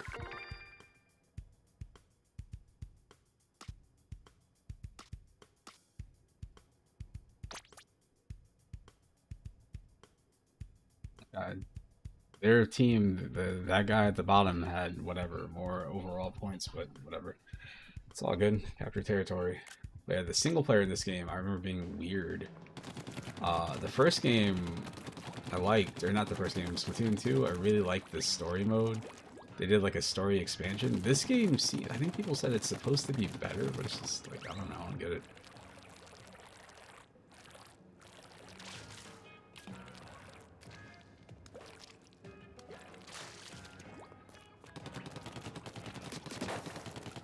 This is also, this game right here is a great case for motion controls. Like, I use them for, like, fine-tuning stuff. Like, if I'm aiming at something, if I want to, like, be a little more precise, I'll just rotate. But most of the aiming I do is with the actual stick itself, like, spinning around or whatever, and then, yeah. I think I use it for, like, vertical aiming, less so than horizontal. Good game. Good game. Some people were talking about this. Yeah, alright, so these are the maps until 3 a.m. Once it hits 3 a.m., these maps rotate, so if you like those maps, also, they'll be gone. Doesn't matter. You have to wait until they show back up later, and it's random. I guess this is showing what could happen, or like what's coming up next, my bad. This is 3 to 5, so those maps are there. And then this is 5 to 7. I guess if I was an insane person who, like, this is my favorite game in the world, I'd have to be like, all right, I'm going to set my alarm for this time. I'm going to go to sleep now. I'm going to wake up and play on this level at this time. Like, what? No. Shit's not happening. Crazy. Wild. The audacity of them thinking. They still do it. They did in Splatoon 2, and I was like, man, I hope they get rid of that in Splatoon 3. Nope. They leaned into it even more. I goofed. I got King of Fighters 2003 and 98. But I don't know why I never got 2002. Okay, be careful. Don't be too hard.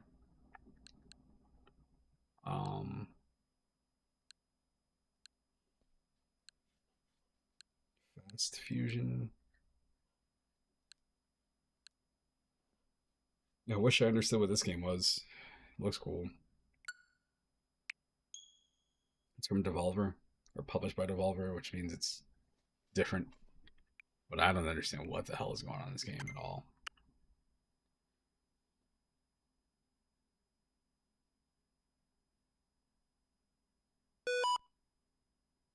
The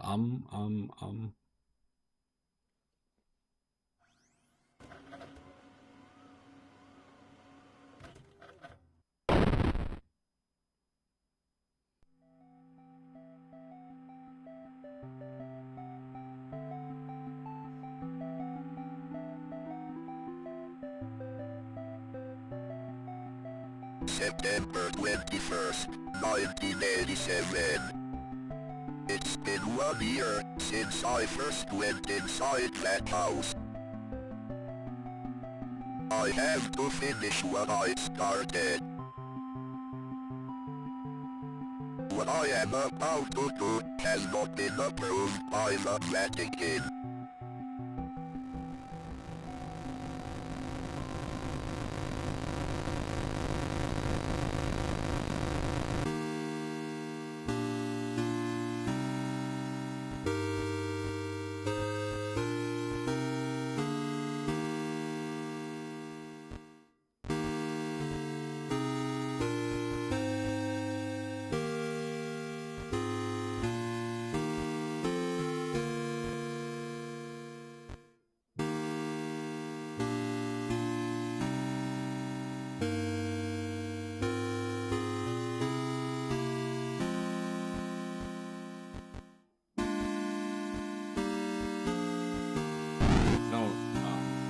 Have this on PC again. Just bought this at work, and I told him I was into indie games or whatever, just like weird games that are different. He's like, "Oh, you play Faith?" I was like, "What the hell is Faith?" And I remember he explained it because he's like, "I don't really know what it is because the guy doesn't play PC stuff. He just saw some streamer playing. He's like, "Oh wait, you know what? I have seen that before. That's the game that's got the crucifix. It's like the logo." I don't know. I don't understand what's happening. I've never watched anybody stream it. Okay.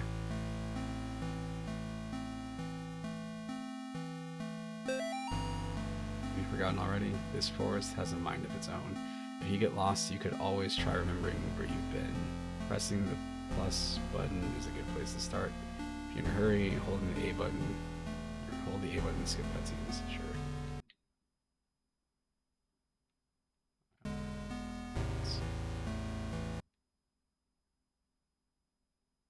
I guess that's the road.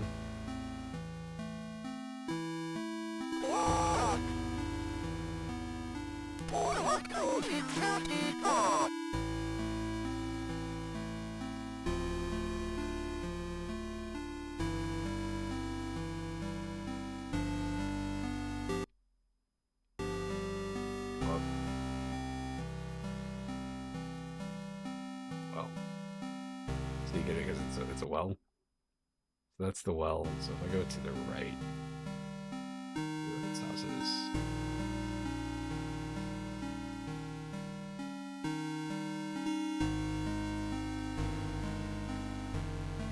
This.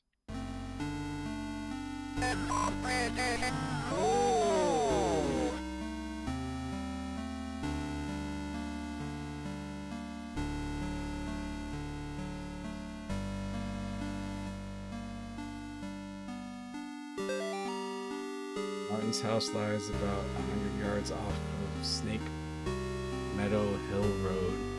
There's almost no driveway. Trees jut out in the middle of the gravel path that is mostly covered in grass. It was difficult to find the house, especially since it was already dark when we arrived. Father Alred seemed to know where he was going. He simply drove straight ahead until we arrived at the house. In the headlights I saw an old shed off to the right of the path. Father Alred explained that he would rather perform the exorcism away from the house, but the Martins had insisted that Amy remain inside. He complained that having the family present makes it difficult to proceed with elements of the rite that may seem harsh to the layperson.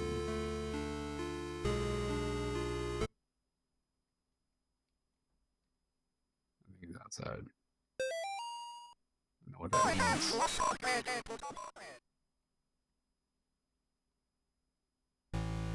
Went in here, I got a key, so there's a shed off to the right, which isn't going to show up on here.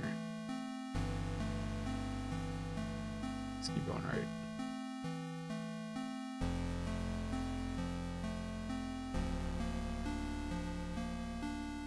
Okay, there's a shed off to the right.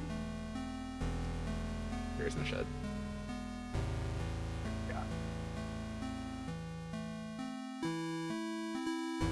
Now I have no clue how far I've gone.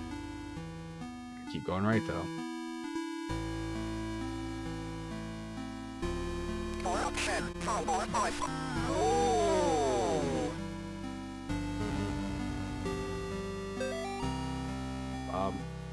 Kids and I miss you more every day. The twins and Amy have started their next school year here at home. Amy keeps asking when she's going to be allowed to go to real school. I think she's getting cabin fever. The twins are having no problem occupying their time. Yesterday they came in with their hands covered in blood. I guess they found a dead deer and thought it would be a good idea to touch it. I think we might have a coyote problem because when I went out with them to look at the dead deer, it was a pretty gruesome sight. All this just a day after the twins' birthday party. Can't wait till you come home.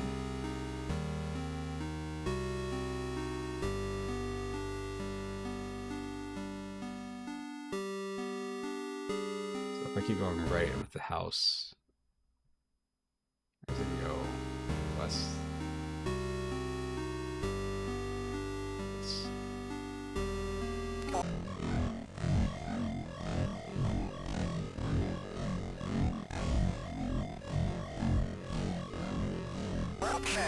Oh. Spiggity spooty. Okay, so I have to look at the thing when I use the crucifix. Interesting.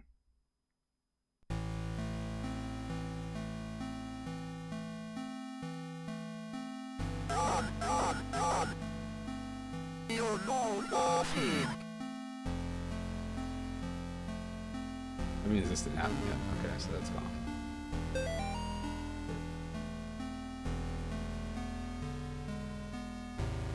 go.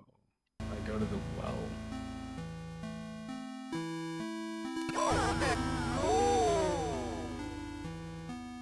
If I go to the well, I can go north from there.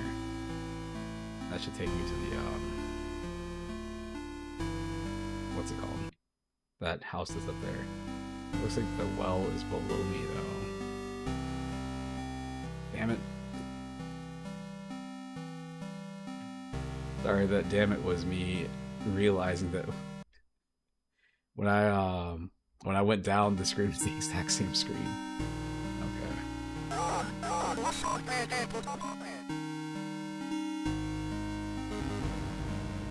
Else.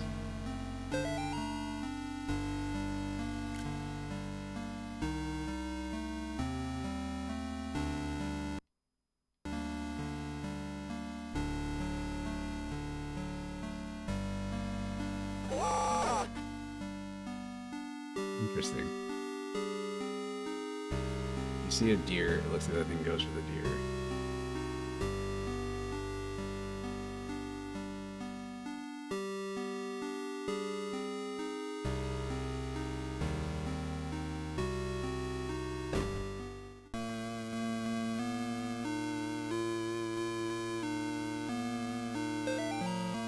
Mr. and Mrs. Martin greeted us at the front porch. Mr. Martin led us downstairs to the basement, explaining that Amy was down there in restraints. I felt for him, and there was guilt and shame in his voice. Amy was in the very back of the attic.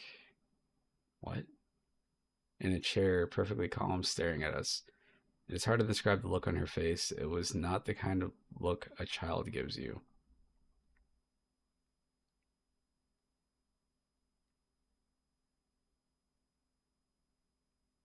I feel like I need to use this somewhere. Maybe not. Good. Easy.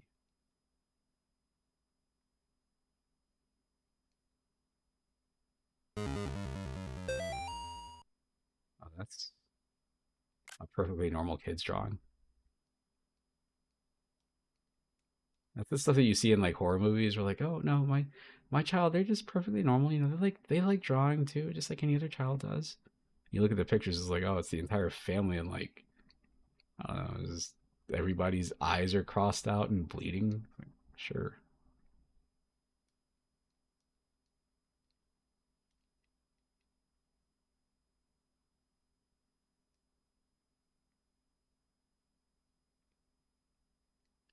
What I'm not looking forward to is I feel like I'm gonna end up in a weird situation where I have to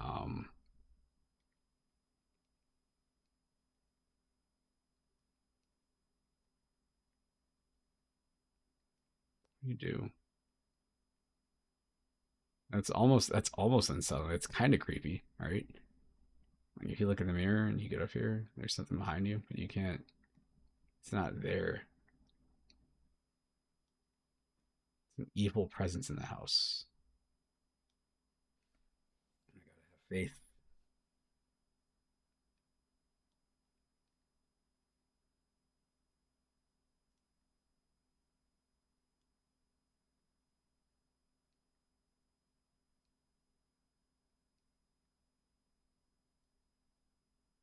Red stuff. I don't know what that is. Let's keep looking around.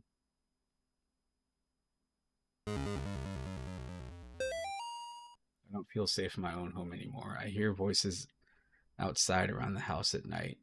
I don't let the twins go out in the woods to play because I'm afraid of what's out there. The house itself feels stressed, distorted, slanted somehow. It's like I'm walking through a carnival funhouse. Amy's condition has only gotten worse. I can't stand to be around her, and I just don't know why. She just doesn't seem like herself anymore. I want to take her to the doctor, but I can't leave the boys here. I find that the phone stops working throughout the day, and now I can't seem to find my car keys. Thank God Bob comes home tomorrow. Bob's your uncle.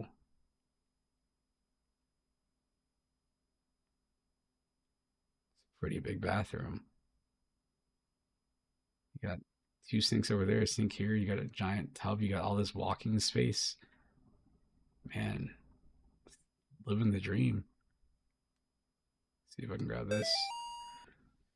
I guess I was the only one who thought to check in the attic. When I got up there, it was freezing cold. I found Amy standing in the back, looking straight at me, like when I first met her downstairs.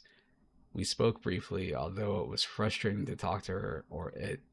I experienced a bit of deception from the demon. During our conversation, she uttered my mother's first name and in other instances spoke perfect Latin. I called for help from the others, but nobody came, so I raised my crucifix and began to write again.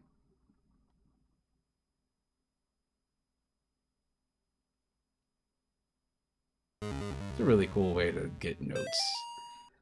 Bob must be stationed somewhere in the Middle East because he sent over this weird-looking doll for Amy's birthday. Oh, I'll ask Anish about it next time we have book club. She looks like she could be from over there. Amy didn't seem excited to see the doll. I think she would rather have a phone instead. Or maybe seeing a baby doll makes her feel self-conscious about working at the clinic. Oh. Oh no. Oh, he pulled a what's it called? A Conjuring. That guy brought a cursed doll home. It's like, oh yeah, my little girl's gonna love this. Look at all these toys. So I don't know what the things on the left are. Those are clearly dolls, but we got Simon right here.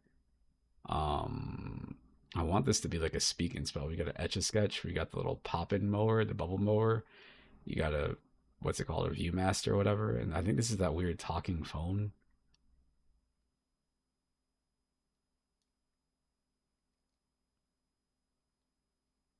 There's nothing here.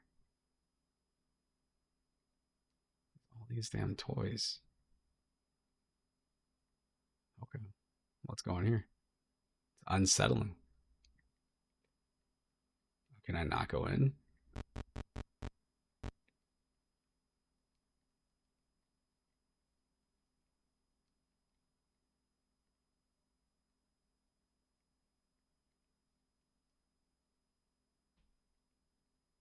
They said the attic, but then they kept saying, they also said downstairs, so I don't really know what to expect.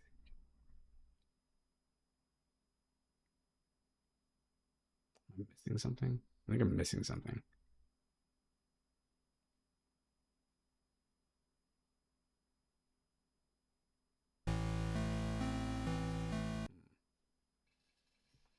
Interesting.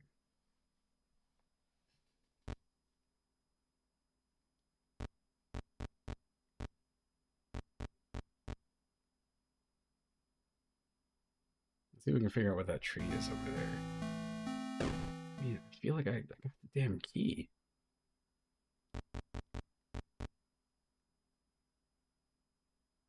Weird.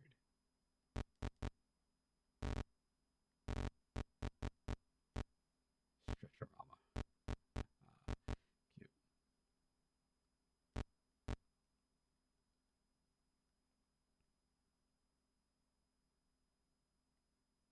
I have a key.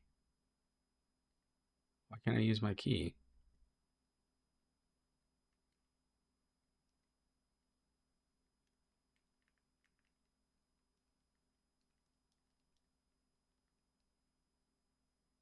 I must be missing something.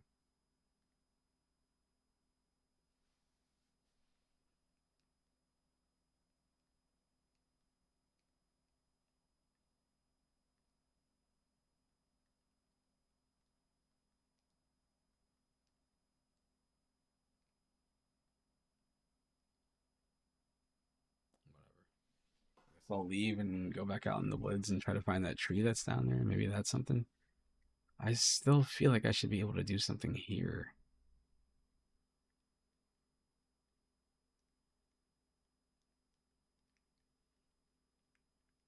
Like select another item or something, but there's no...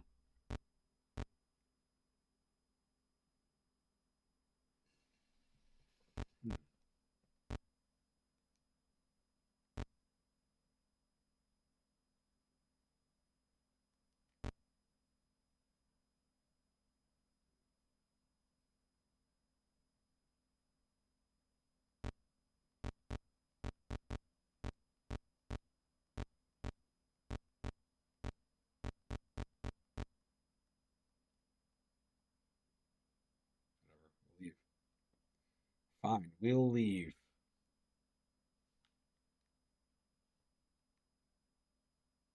I don't think there's any other rooms that were down here. I think this is just like a square. Oh wait, no, there are stairs. Shoot. Wait, hold on, because this is the door too. Does that mean you just can't interact with doors? That wouldn't surprise me. See, I didn't see these. They said, let me go back to the notes.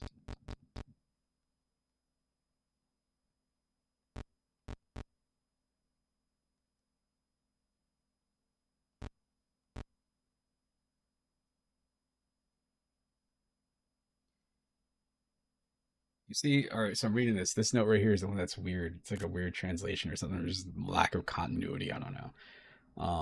That Amy was down there. Hold on. Mr. Martin led us downstairs to the basement, explaining that Amy was down there in restraints. And then if you go to the next paragraph, Amy was in the very back of the attic in a chair, which is, to me, an attic is upstairs. This is a basement. It's different locations. I don't like this. There's blood. This game is giving me the heebie-jeebies. It's 2D.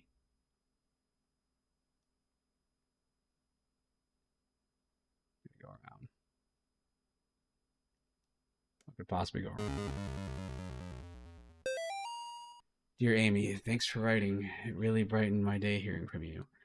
In the letter you asked, what's the weirdest thing I've seen as a missionary?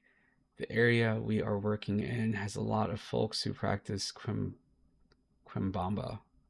It's what you might call a pagan religion. It's kind of a mix of Catholic and African religions. One of the saints they worship is San La Muerte, or Saint Death. Wow, that's a lot of text. All right, yesterday we talked to a boy about 15. When we asked him if he had ever prayed, he said no, but I have prayed to San La Muerte. He told us about a time when he stayed over at his cousin's house, and according to him, they prayed for some figures of San La Muerte, and the figures made things in the house move around. Got real quiet and scared looking after that. We told him he could pray to God, and that God wouldn't make him feel scared like that. We invited him to the church, but he hasn't come yet. I need to wrap this letter up and get back to work. See you in 4 months, Leighton.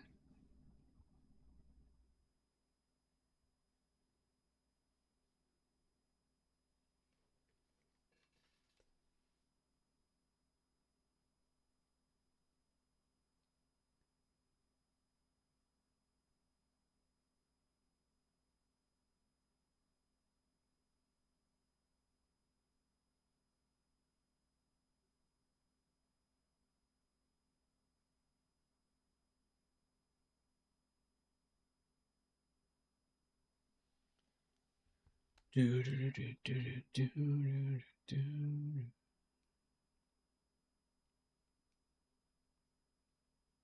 I feel like these right here are going to be important. Like, I don't know if these are beams or what. I guess they're beams. Some weird shit's about to happen.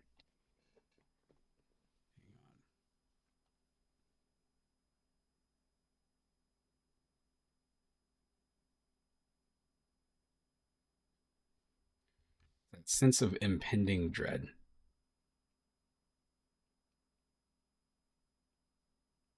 Clearly something's not right here. You don't know what it is. What?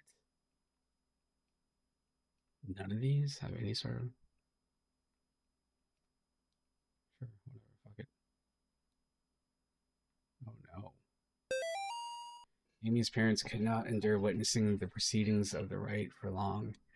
Mrs. Martin was hysterical, and the thing that was inside Amy was feeding off the fear. Father Alred asked me to take the Martins upstairs. I was physically worn out, but managed to get them back up the stairs into the kitchen. Amy was screaming, "Mother, mother," the whole time. Finally, I got them to sit down with me at the kitchen table. For a few minutes, we couldn't hear much of anything down in the basement, so I went down to check on things. I found Father Alred laying on his back unconscious with his arms spread out wide. Amy was not in the chair. Up. Up. I'll do it to you.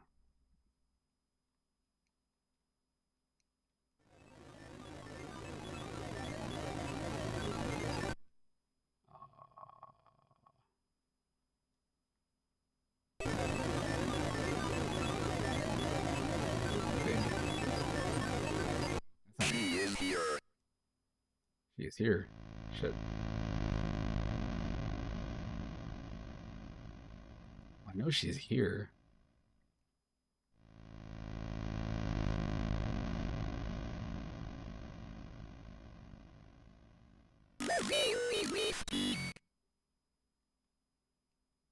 What? Oh, come on. What? She is here. That shit's unacceptable to me. Alright. I need it to happen again.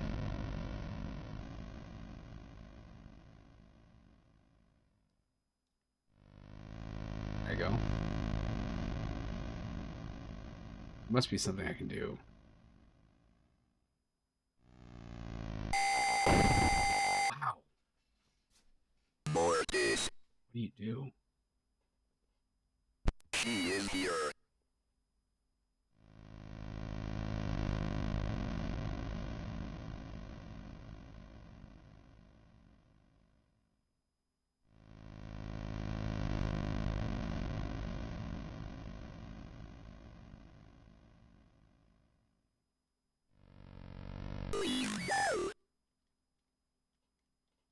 You failed me. Did something.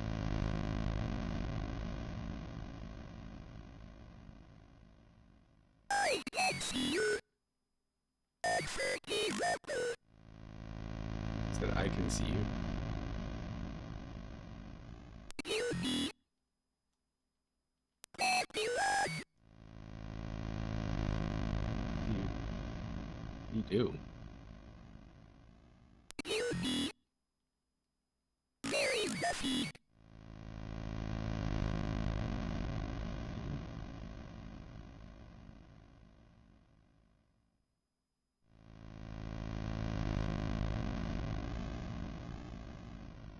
Babylon. Got her.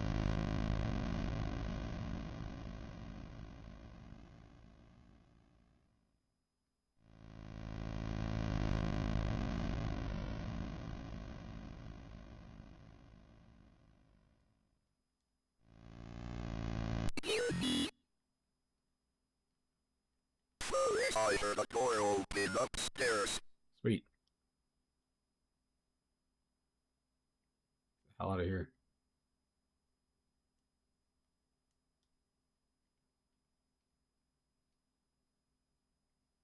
What's that fucking toy?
church might contact you in a few days to tell you their version of what happened to me. I want you to hear it from me first. A year ago, I was involved in the exorcism of Amy Martin. What they said in the papers about what happened isn't true. My superior father when I confronted her, she managed to cut the power to the house and her own parents with their own, hang on.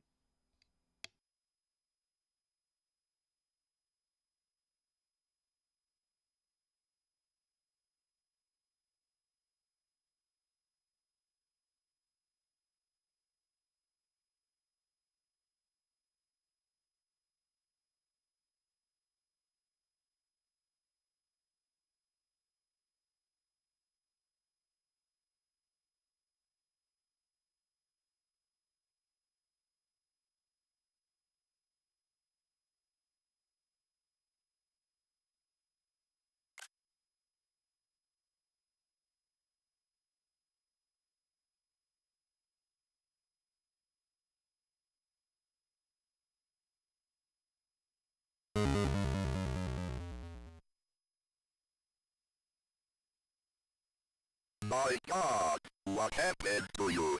Do you think my face is pretty? I have to finish what I started. She's dying, priest.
Bored.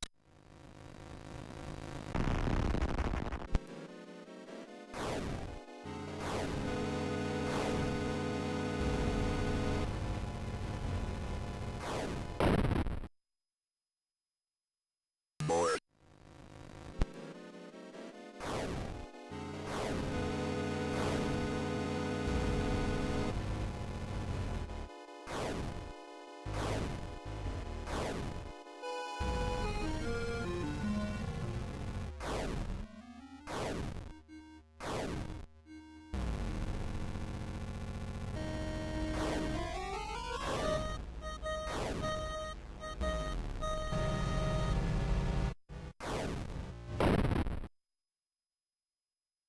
Bored.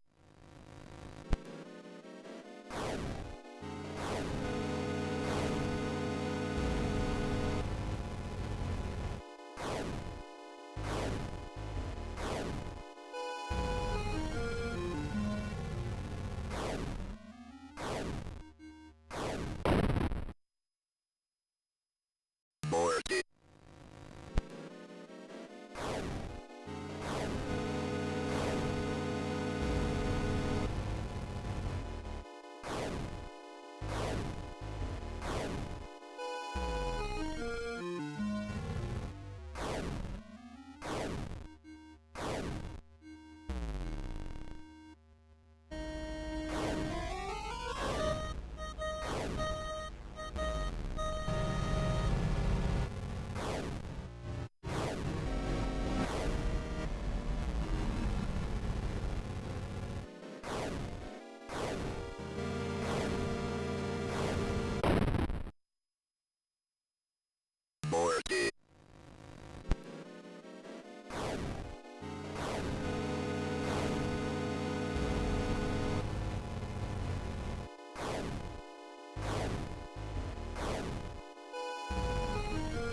A gun with one bullet.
A gun with one bullet.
Yeah.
Yeah.